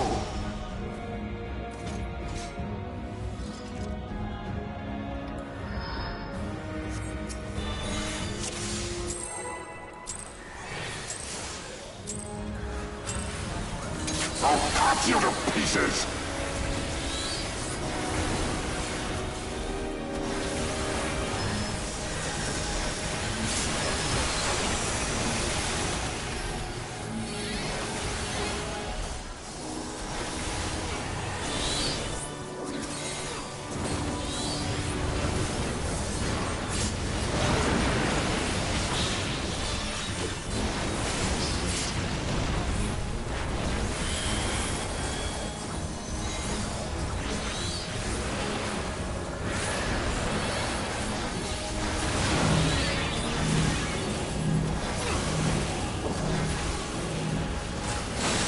Down with you!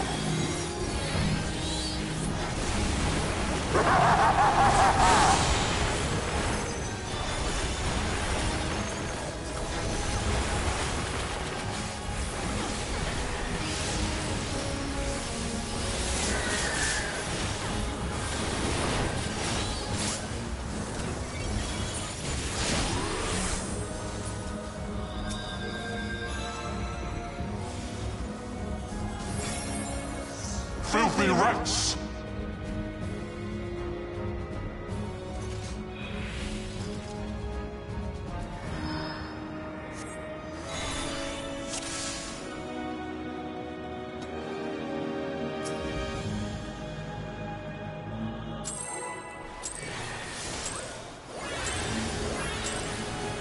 I'll cut you to pieces!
Filthy rats!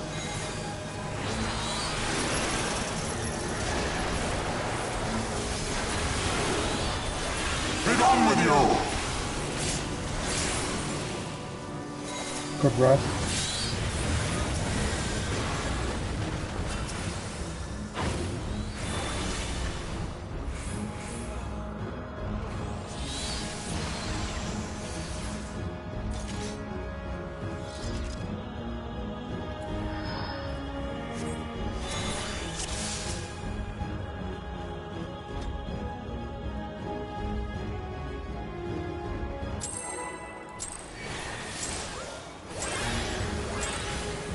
I'll cut you to pieces!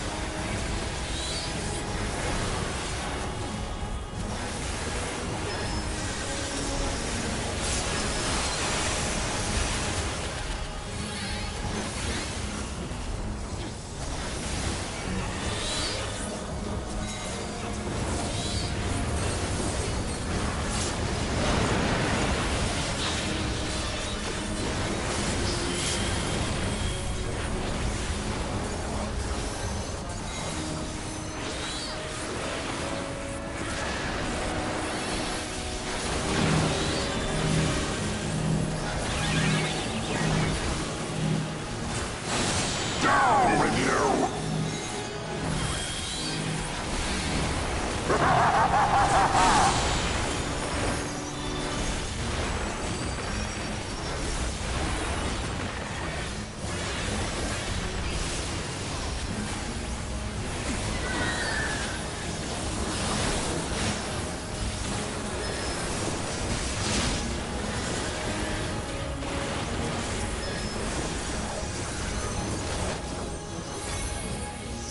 Filthy rats!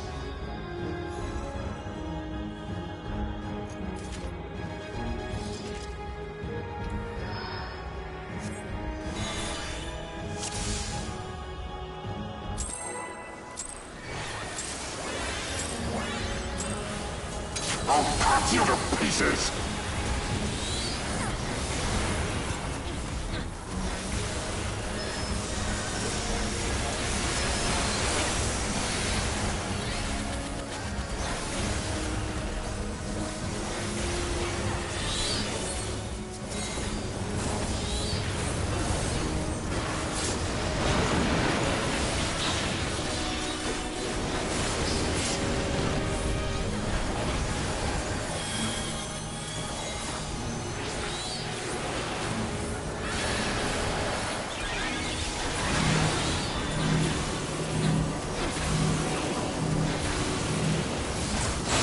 Down with you!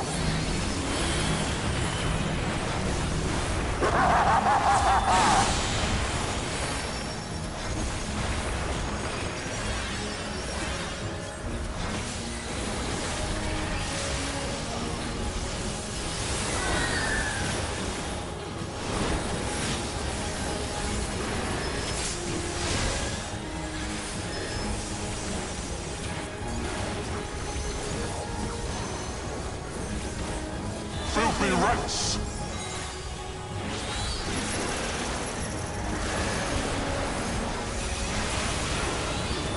Be done with you!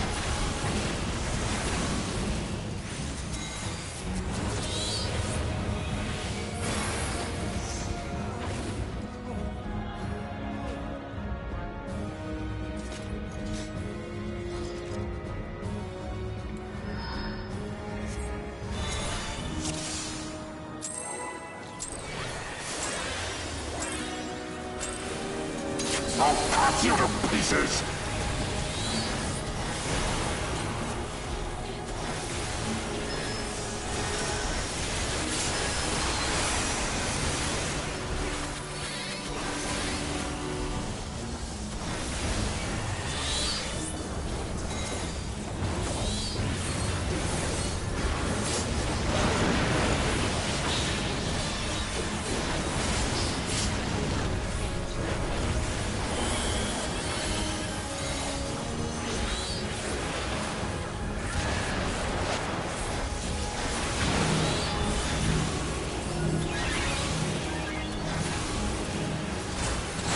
Down with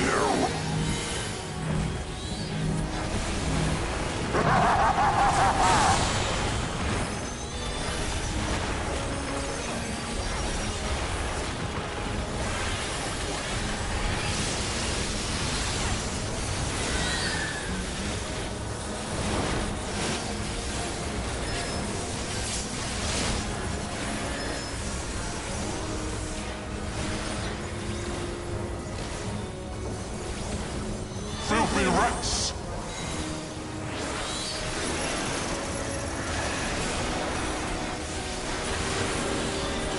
Be gone with you!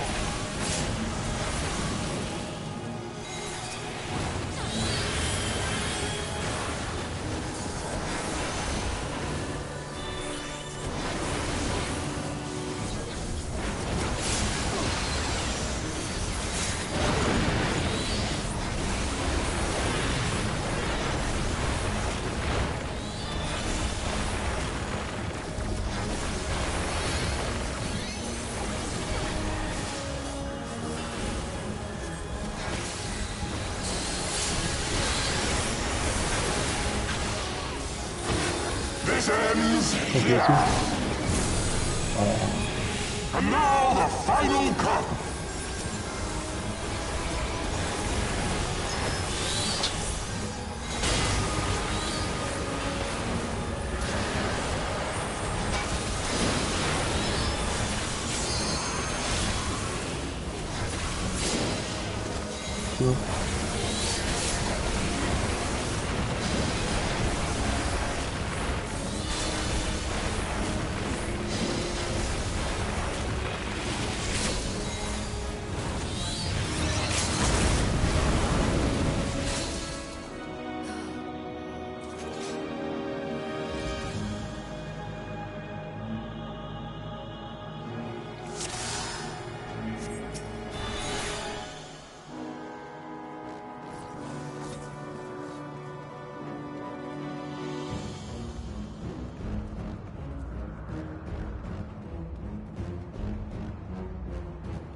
I'll cut you to pieces!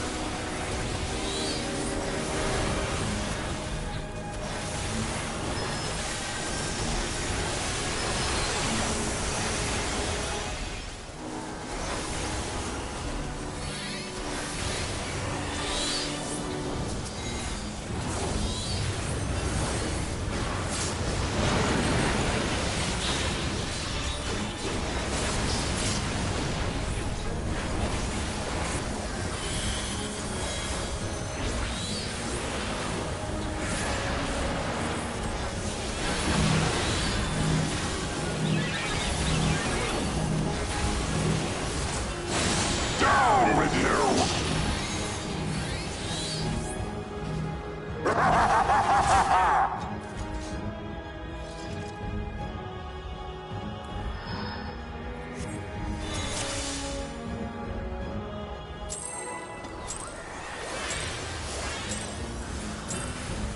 I'll cut you to pieces!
I'll cut you to pieces!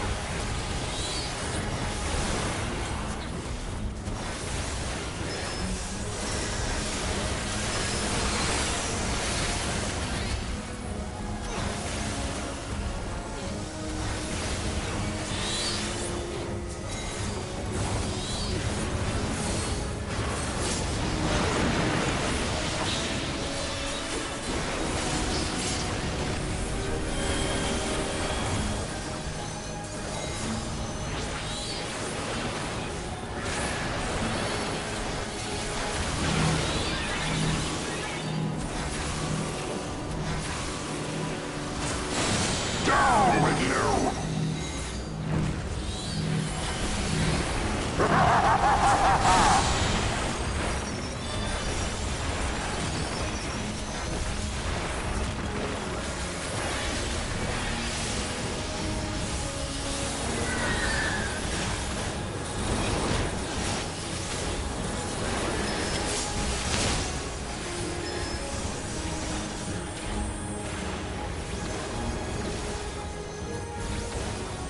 Filthy rats!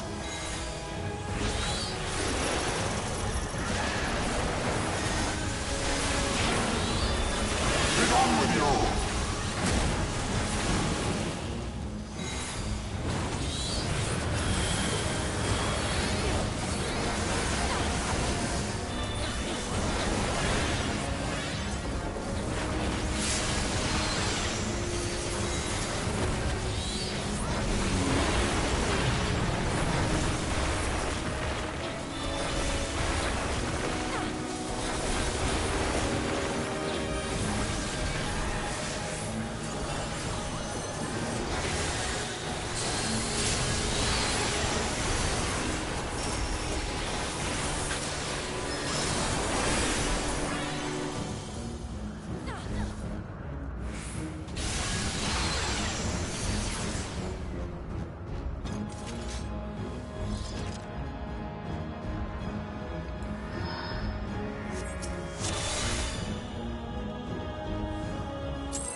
I'll cut you to pieces!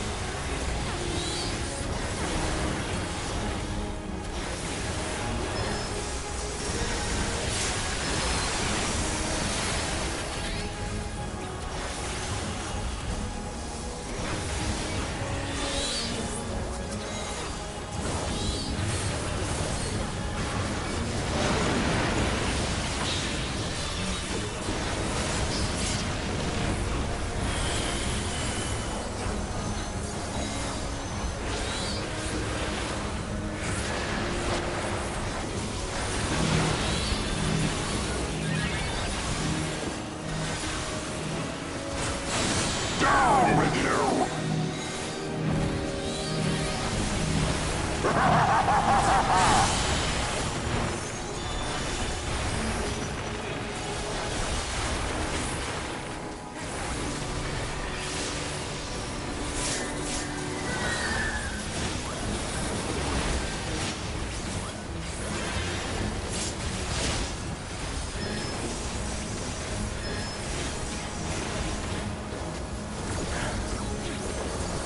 Filthy rats!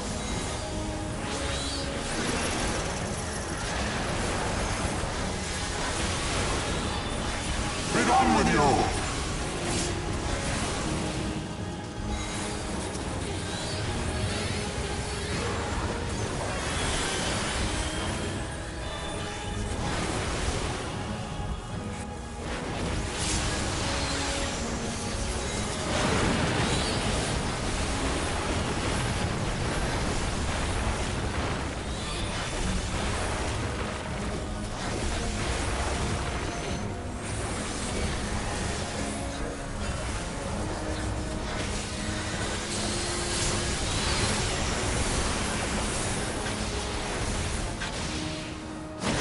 This ends here! And now the final cut!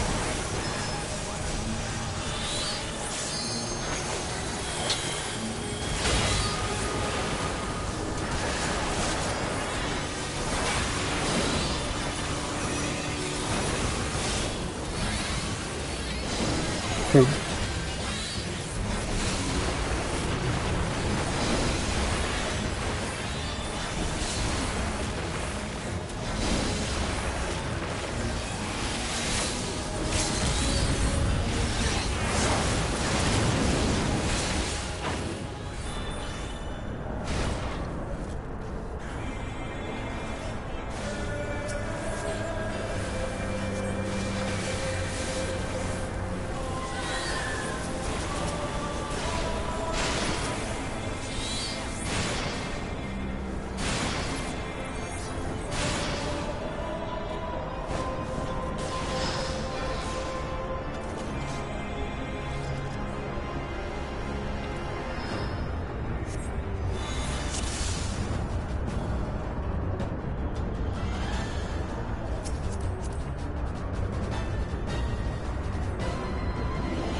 All the fun begins.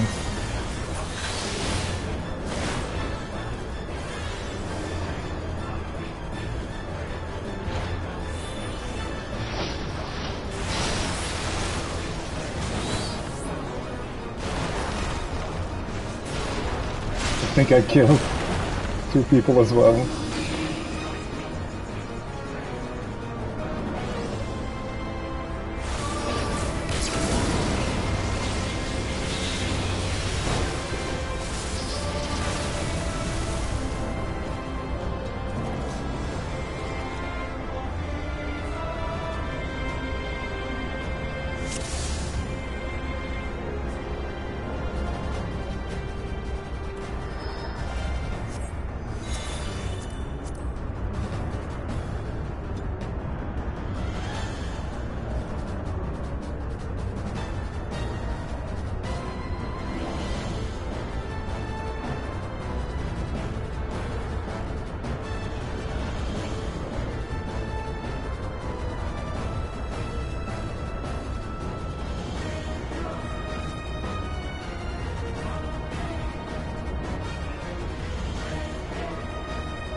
Oh, that.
Ouch.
doing?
Yeah, I tried to give you space, but I think it didn't work.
That's really hard to see in this set like that.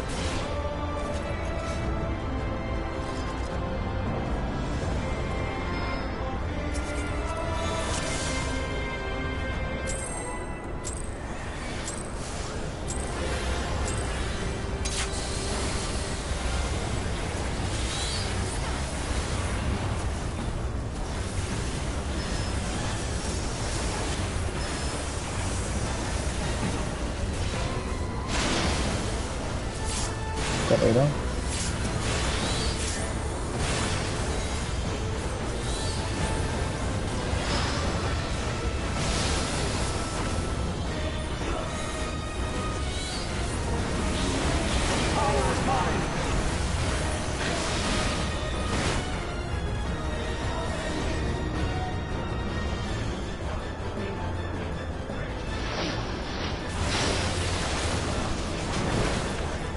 Alright.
was just 2.6 million.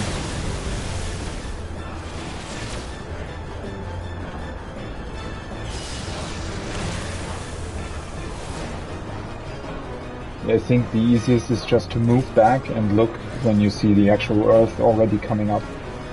If you move back, you have a lot of time.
That was two.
Okay.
It's really fun.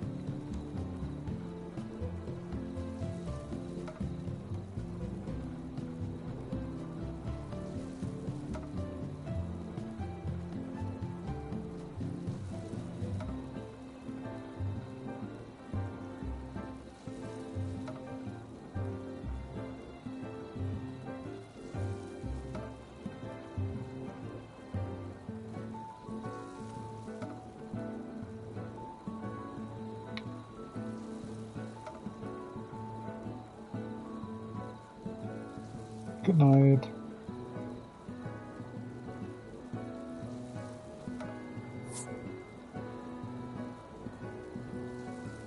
Well, well, well. That was something. Sorry, I had to turn off my browser there in between. But wow, I like it. Well, obviously I'm not too sure about the whole checkpoint thing yet. Like, I don't really get it. Because I do think that a lot of people have tried a lot of stuff in terms of potentially saving Horshavar, right? And honestly, there isn't that much going on in all of Phase 1. Like, it really does feel like a door boss, but then again, why? I mean, is it really something for PF that they introduced because they thought that maybe this way PF would like be able to determine whether or not a party is good? But then again, I mean, what's up with the checkpoint? I really don't get it. I really don't. It's such a weird decision. 1 second. I need to answer somebody here.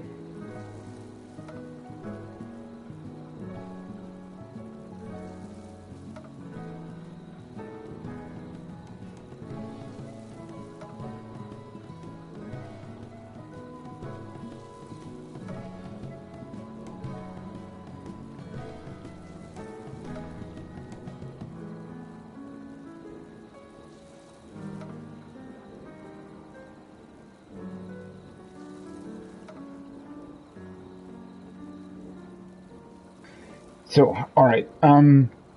Yeah, the thing that I'm really not sure about is the checkpoint. The thing is, it feels sort of too weird to just be random. Like, I don't think that they necessarily would have just introduced a checkpoint without a specific purpose, right? And so my sort of thought process there was that, well, Horschafon's clearly there.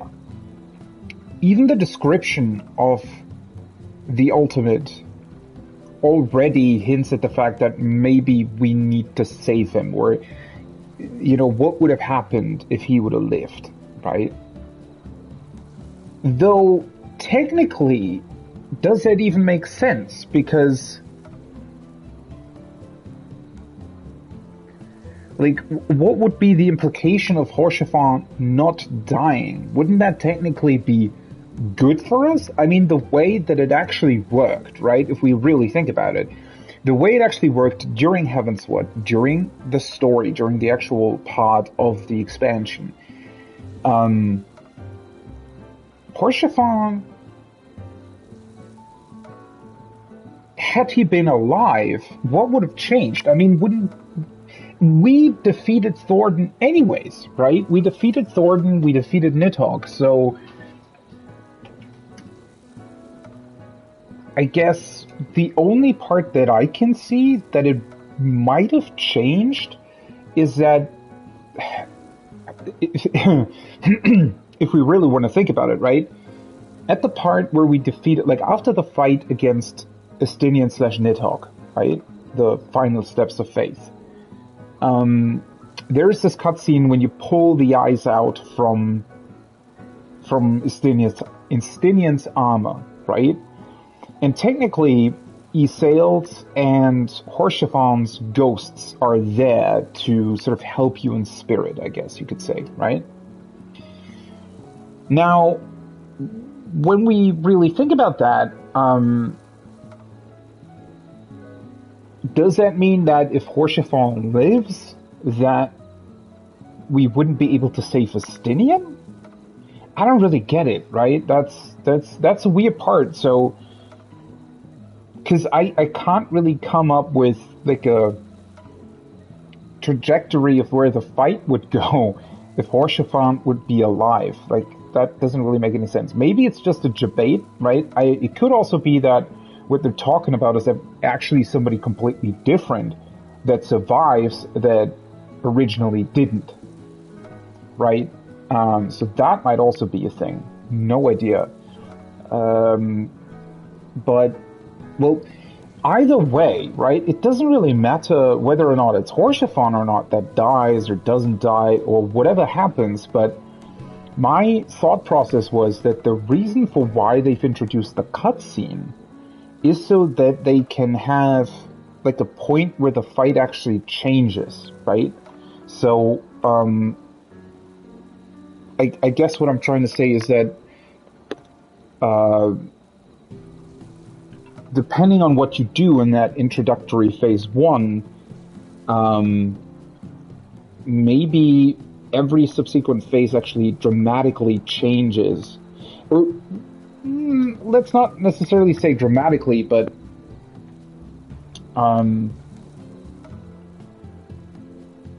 I guess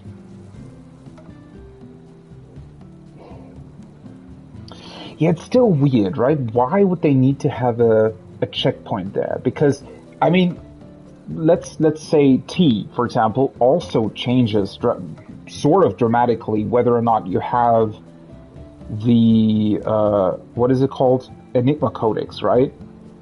If you have it, then P4 looks completely different. Like, most of the models and AoEs and the ghosts and everything, they just don't spawn. They are not there if you don't have the Enigma Codex, right? That's a pretty dramatic change. I mean, obviously it's just, let's say, like a change between them spawning things in or not spawning them in.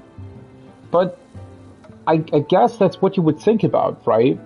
So the only sort of reason in my head that I can come up with as to why there is a checkpoint is because they maybe are changing something even more dramatically. So, like in terms of how the game works, maybe let's just hypothetically say, although I don't think that that's even possible, Horsefang could be saved, right? Maybe the game then has to load something else.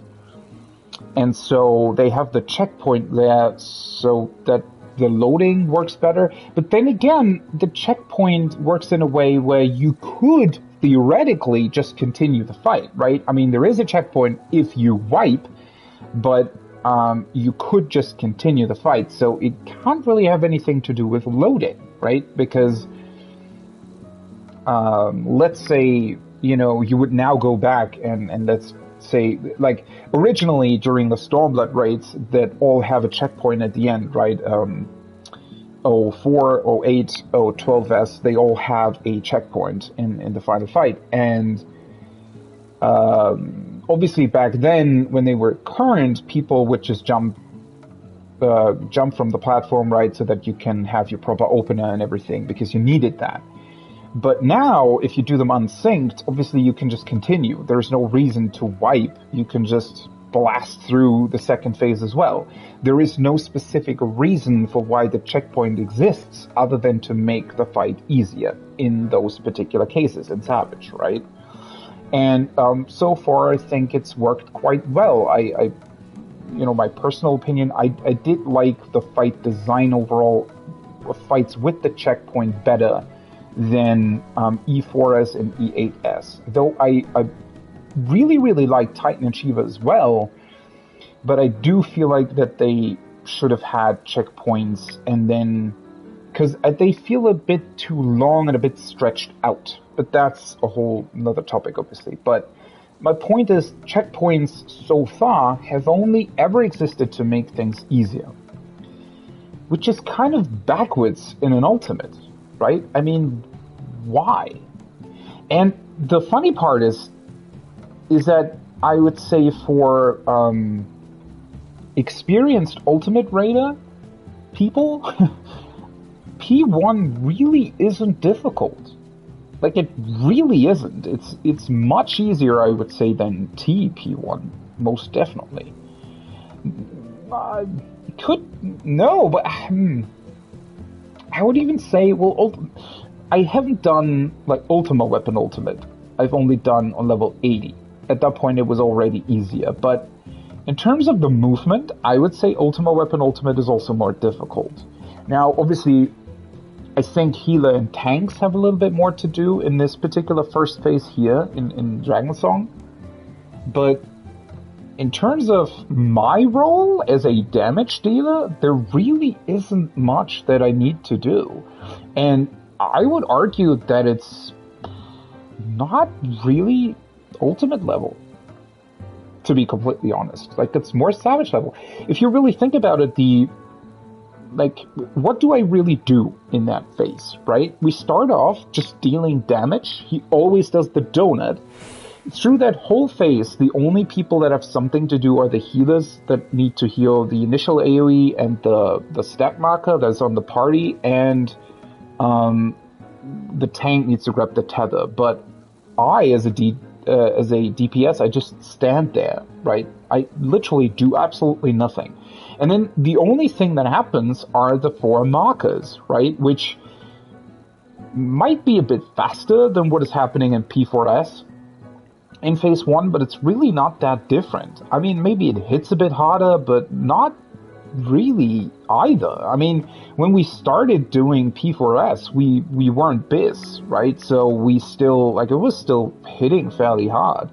And it's not that different of a mechanic, I would say. And then the only other thing that you need to do is to look into a cardinal direction and then move in one correct direction. Like, that's really not a difficult mechanic either. And the end with Sir Charibat, where he's doing the conal things and you have to place the explosion down somewhere, that's really not that different from, let's say, E3S, the smokers at the end of Leviathan, or the statues in E12. Like, it's really not ultimate level, I would say, that first phase, at all. Yes, it's very fast-paced. Overall, it's very short, but again, compare it to Living Liquid, right? Living Liquid is a much more difficult phase. So what's the point there, really? But then when you really think about it, there aren't even that many mechanics, and there is nothing that you can really manipulate either. I mean, it's not like you could take the tank tether to the outside to hit Sir Cherrybird while he's outside the battlefield or something. Like, what? There isn't really a whole lot that you can do there. And then the spawn position after you kill the two initial knights, spawn position of the other ones is predetermined, more or less. He draws you in with the chains, so you can't really do much about that. And then something that we were talking over in the break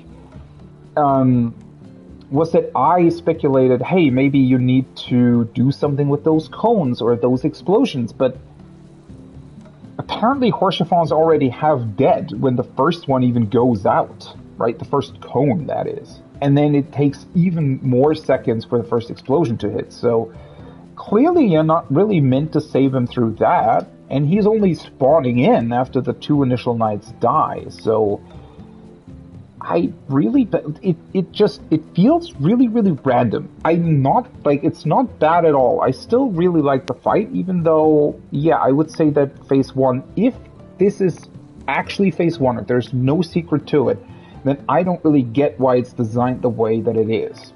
Like, it's fairly easy. I would say it's not really ultimate level difficulty. It's more savage level difficulty. It's almost like an actual door boss, some sort of weird introduction to the fight. Then obviously Thordan comes in, right? And Thordan, that's a much more complicated phase. Though even there, it's actually kind of weird, because the whole thing starts off with you just being able to straight up hit him for about 25 seconds or something, with nothing going on at all, except for that one mechanic where you just need to move to the side, and then he lets hell loose. But he's not targetable through that, right? So again, that is something that I wouldn't like. That's definitely ultimate difficulty, but it's also typically something that only really appeared later, right? Typically we had those, like, I think, what is it, like Heaven's Fall in UCOP and Inception T, right? Those were sort of transitional phases for later, but now it's sort of the start of the fight. And especially with the checkpoint there, you're essentially straight up going into those trios. So maybe, I don't know, maybe they designed all those AoEs going off and then thought to themselves, wait, maybe we need to make this easier. But then again, it's an ultimate fight, right? And part of an ultimate is also that it's not only about the mechanics, it's also about sort of your patience and resilience, and the difficult part is to keep your focus, right? To keep your attention up and being able to execute the easier mechanics and the easier phases to even progress, right? That's the whole idea, or has been the whole idea so far, for the ultimates that have been implemented. And so, let me just change the view here for a second. I'm only talking anyways. So I'm really not sure. There has to be more to that checkpoint. Otherwise, it really doesn't make sense. Unless, for some reason, this fight with Phase 1 is actually like 20 minutes or something. So maybe for some reason they came up with a super, super long fight and then said, wait a second, this might be too long, let's just, sort of cut the first part off or something. But it's really, so far, again, I really like the fight. The Phase 1 is not really difficult, but it's fast-paced and it's fun, right? And that's what matters. I think it's really fun. I think it's fun seeing the knights. It's fun, the whole setup, the fact that they're using sort of the platform behind the vault that was part of the Horsefon cutscene as an arena, I think is a really, really cool idea. It's also a unique arena for this boss fight, by the way. It's not just recycled. And, bringing in the knights as well is, obviously they were also part of Thordan. Now, unfortunately, it didn't do Thordan Extreme when it was relevant.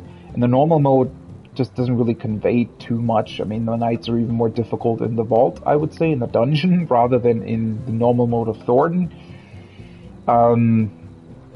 Yeah, that Phase 1.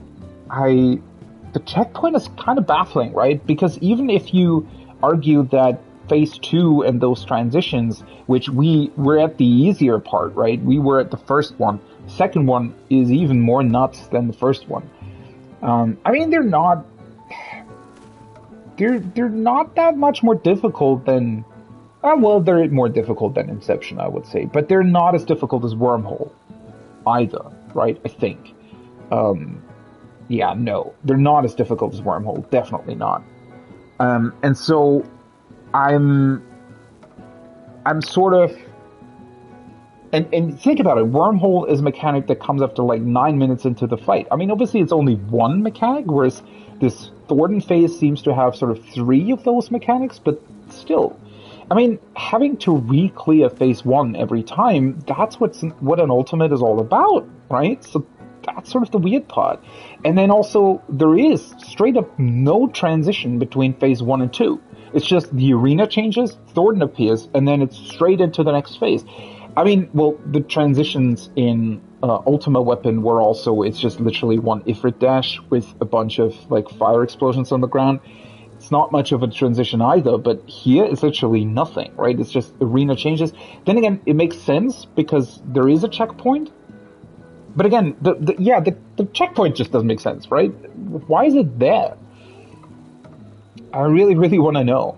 People have, people on stream, that is, right? I'm sure that the World Prog teams are a bit further still into the fight, but on stream there were definitely a few teams that have reached Phase 3 as well, which apparently is Estinian's Nidhogg version. Nidhogg's Estinian? Estinian, the Estinian model that you fight during the final steps of faith.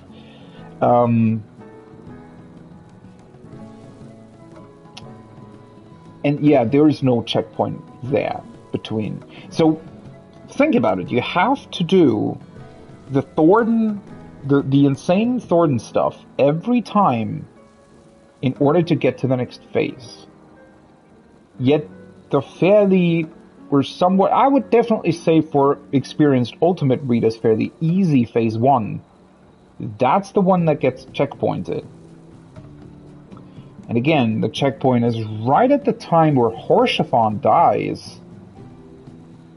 And the Wandering Minstrel speculates about what happens if you save a hero. The game's still up, right? So I can just literally go back here. If you look at the description, it literally says, there are no ifs in history, yet man is wont to cast his mind towards the path not walked. Thus spoke the Wandering Minstrel, and at his urging, you reflect upon bygone trials with newfound perspective. Your imagination, stirred by the man's masterfully woven verse, you dream of an alternate conclusion to the Dragon Song War, one in which a dear comrade has spared his tragic fate. Now, we have lost multiple people. Technically, we've lost both Isael and Horsefon, so it could be a debate because everybody immediately thinks of Horsefon, and Horsefon is in the fight and dies. But Estinian didn't die, so it can't be Estinian. It could be Isael. It could be Isael, right? since we've seen, I think, have we seen that Helsvelger is in the fight? Yeah, that's what they showed in the live letter, right? They showed Nidhogg and Helsvelger being in the fight. So I imagine that might be a connection to Shiva. So maybe we're speculating about what might have happened if Isael doesn't die, but not only does that seem fairly random, Horshafan's the one that dies against the Knights of the Round, right? Against the Heavensward. Whereas Isael dies against the Garleans. So, thematically, that wouldn't really make any sense either, right? So it has to be Horshafan, but then... I mean, everything points towards that, right? Because it's right before the checkpoint. There is a checkpoint for some weird reason that we don't know. Phase 1 almost seems a bit too easy for an ultimate. So there's that as well, where you kind of think, but again, what would you do different? There's no thing that you could do, no sort of wake up mechanic, for example, like in Ultima Weapon, right? There isn't even an ad like the heart in Alex. I mean, there would have to be an entity on the field, Hoshafan, that you can sort of manipulate, but the problem is how, right? If it's truly about Hoshafan, then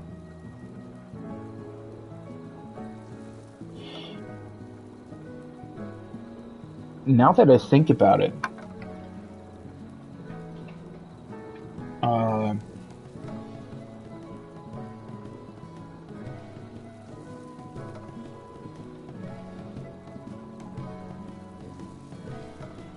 let me just ask Leo this.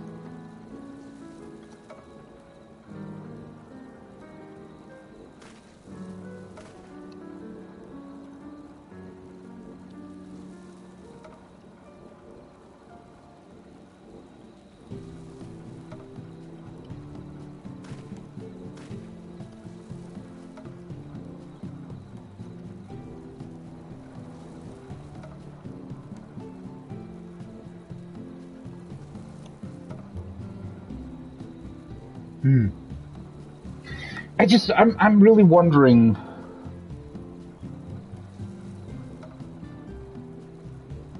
I'm really wondering what that's about.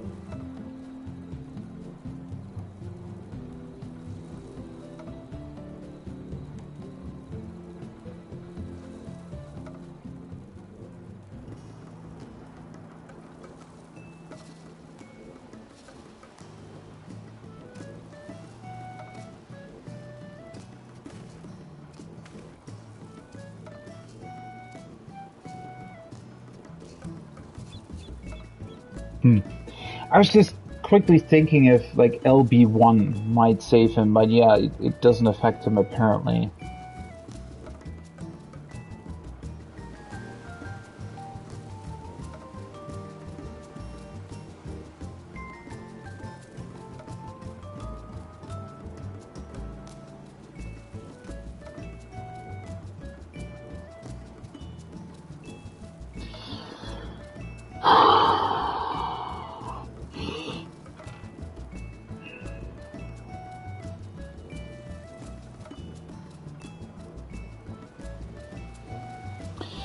I don't know, there has to be something to that. I really...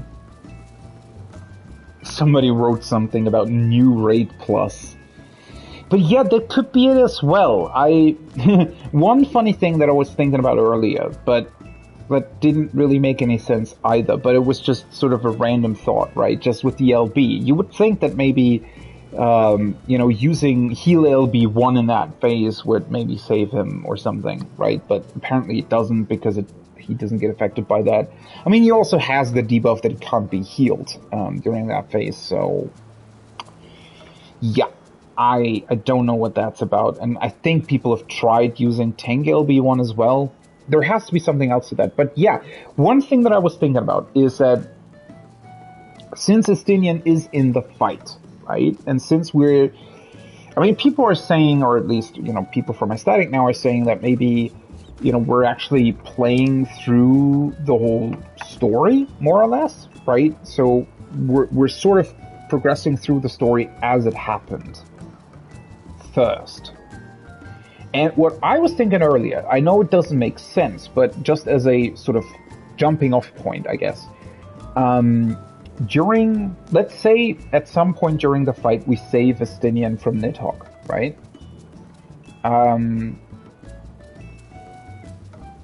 During the encounter, the initial encounter with Nidhogg in the story, in the dungeon in Heavenswood, Estinian uses, like this bubble?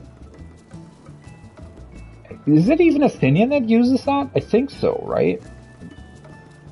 No. Wait, is it? I think it's just that Estinian is in the bubble, isn't it?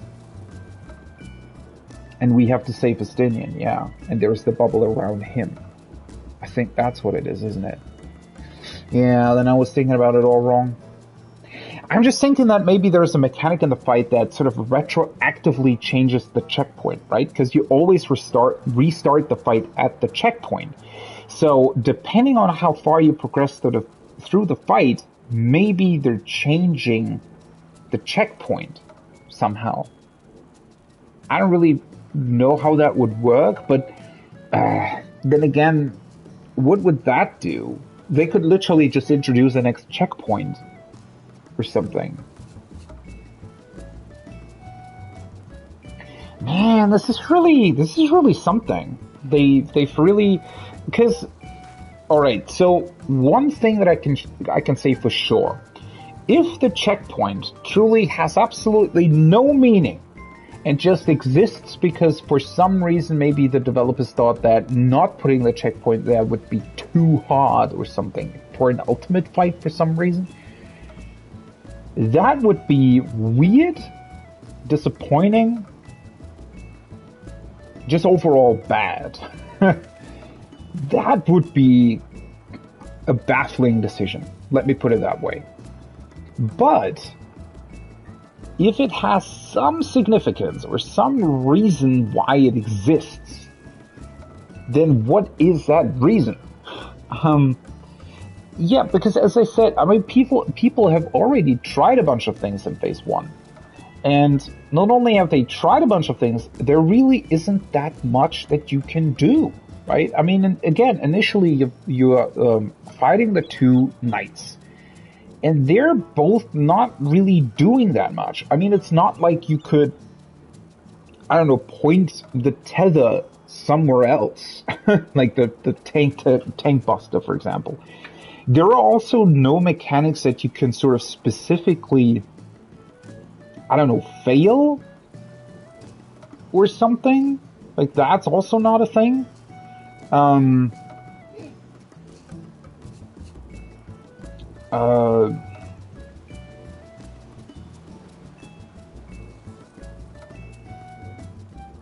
It's really the strangest part, right? I guess the only thing could be the, like these dimensional rifts that they summon. That maybe you need to do something specifically with those, but if you put them too close, you just wipe. If you run into them, you die. I don't think that you can sort of magically stack them all together and suddenly you don't wipe. That wouldn't be great design, to be completely honest, right? Because they initially essentially tell you something else.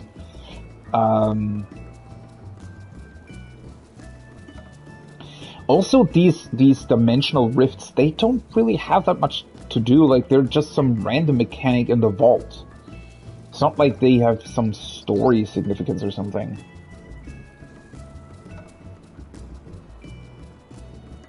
There are just so many, like, there's so many weird things about all of this, right? Because, yeah, not only is the face, like, the face is very, very short. So why would there be a checkpoint at the end? The face is also easier than T's first phase. So why would you need a checkpoint for it, right? Having to re-clear phase 1 for experienced ultimate raiders is really not that much. I mean, obviously it would prolong the progression through phase 2. Like, if you had to re-clear phase 1 every time, not only, like, that would take time, right? If every pull would be 2 minutes longer, then obviously it would take you a longer time to progress through phase 2, but ultimately, I would say a good team, or like ultimate raiders in general, would be able to pretty consistently kill phase 1. Like, it's actually fairly unlikely that you wipe. It's also fairly recoverable as well. I think we actually had a couple of deaths and still managed to hit the enrage, right? Or managed to kill them before the enrage. So it's not like it's difficult in that regard either, right? So it's just really, it's such a weird decision. Something that I really don't understand why that would be a thing.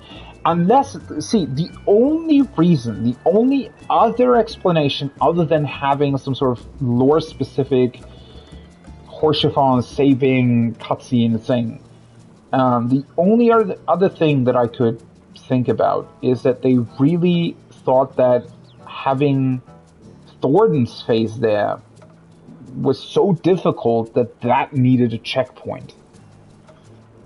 But, I mean, really? See, the thing is, if Phase 1 really doesn't have any sort of significance in terms of the story or in terms of changing the fight later on, you know, saving Horsefon, therefore changing the fight through some sort of buff, debuff, whatever the hell. If that's not a thing, they could have literally just cut Phase 1. There's no reason why it needs to exist. Other than telling the story, I guess. I mean, maybe they wanted that. Maybe they wanted to have that story moment in there and thought that... But doing that in an ultimate, I don't know. That's... I mean, yeah, that might be an explanation. That they sort of said, hey, you know, that was such an important moment for the whole story in Heavenswood. We do want to have the moment in there when Horsefon dies, but we also don't really want to have that, like, for every pull, and we don't really, like, it should just be this sort of one-off interesting story moment that happens to sort of give, like, a lore introduction into the fight, and then, you know, it's out of the way, it's done, it's checkpointed, it doesn't matter, and then the real fight begins. I can see them doing that, honestly. I can actually see them doing that. But it would still be somewhat of a baffling decision why you would do that in an ultimate. Especially one that also then specifically sort of baits you into thinking that you can save him. Again, it might be that we save Horsefon in a later phase, right? It doesn't mean just because he dies in phase 1 that he doesn't come back later on, because it's our imagination, right? It's what would have happened if. And so maybe the fight wants to have this introduction to then alter your fate later on, right? Or you need to alter your own fate or whatever the hell. I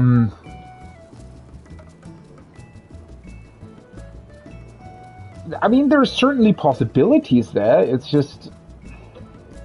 Either way, it would really be weird. But as I said, I really don't see how you would be... There are literally no mechanics in Phase 1 where you could do things significantly different. Like, there's nothing that you can do in another way where it would influence anything. Right?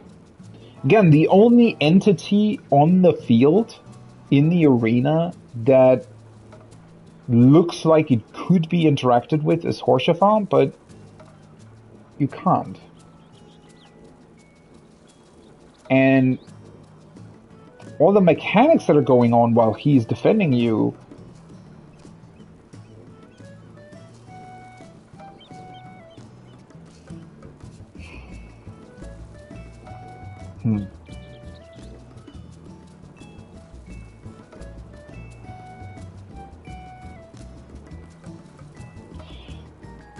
But I don't know. The weird thing is also that he dies so quickly, right? But then there's also this weird thing that the whole thing just changes. Like, Sir Charibad didn't even die, right? You kick him down to, I don't know, 20%, 23% or something, and then the face just changes. It just changes. And that's it. But how were you able to kill him?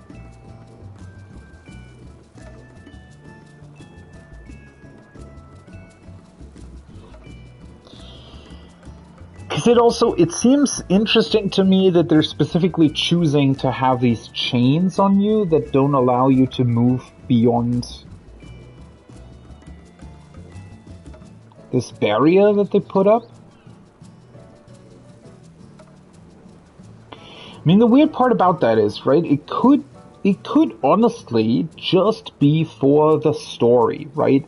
Just to have that sort of story retelling in there. And so they just made that whole, you can only be in the small part of the arena so that Horsefang can defend you and it looks cool. And that's it, right? It's the story moment done and that's it. But it just seems so specific, right? If somehow you could find a way to move out of that space,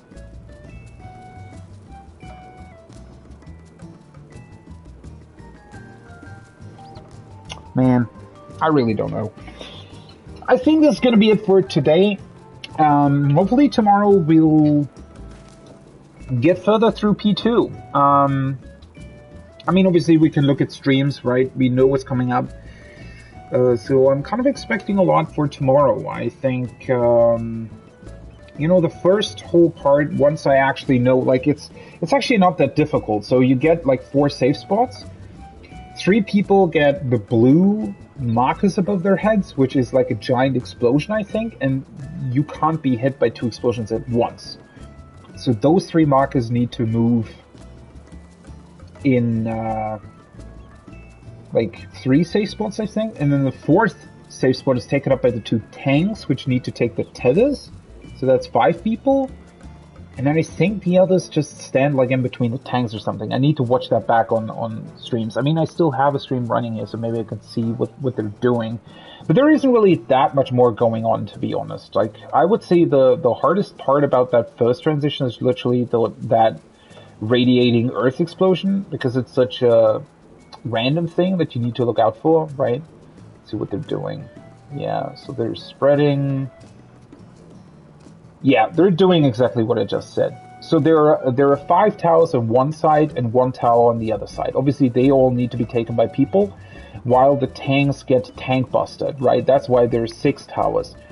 So you have the 3 people that get the blue markers move to the 3 different safe spots that are... so the site that only has 1 tower, that's where one of the blue marked persons need to go, right? And then there are 2 other safe spots on the sides for 2 blue marked people, and then the rest of the party stacks in between the tanks. Then the tanks take the tank busters. Those 3 people then move out to the 3 towers in front of them, and the 2 side blue markers move into the outside of the 5 towers that are adjacent to each other. And then that second transition obviously is also quite difficult to see, but it's also, I mean, once you're through there, it's not the hardest part in the world if you know what to do, right? I mean, they look very complicated at first, and they're quite finicky, I would say, but they're also definitely manageable if you know what to do, right? And yeah, I guess it's just going to be interesting as to what comes of that, right? And how well we're going to be able to get through that. But it was a really fun day. Really fun first Prog day of the new Ultimate. I like the fight, even though I'm hella confused as to what they've done. right? What is this all about? What are they hiding from us? It's going to be really interesting to see. And if they're not hiding anything from us, then I still want to know why the fuck they came up with this checkpoint thing. Because either way, it's definitely it's just an interesting decision. Either way, right? I mean, there has to be some sort of meaning to it, no matter what that is at the end of the day. But that's it. I hope you have a great rest of your evening, morning, day, wherever you are, and maybe I'll see you on the next one. Until then, bye-bye!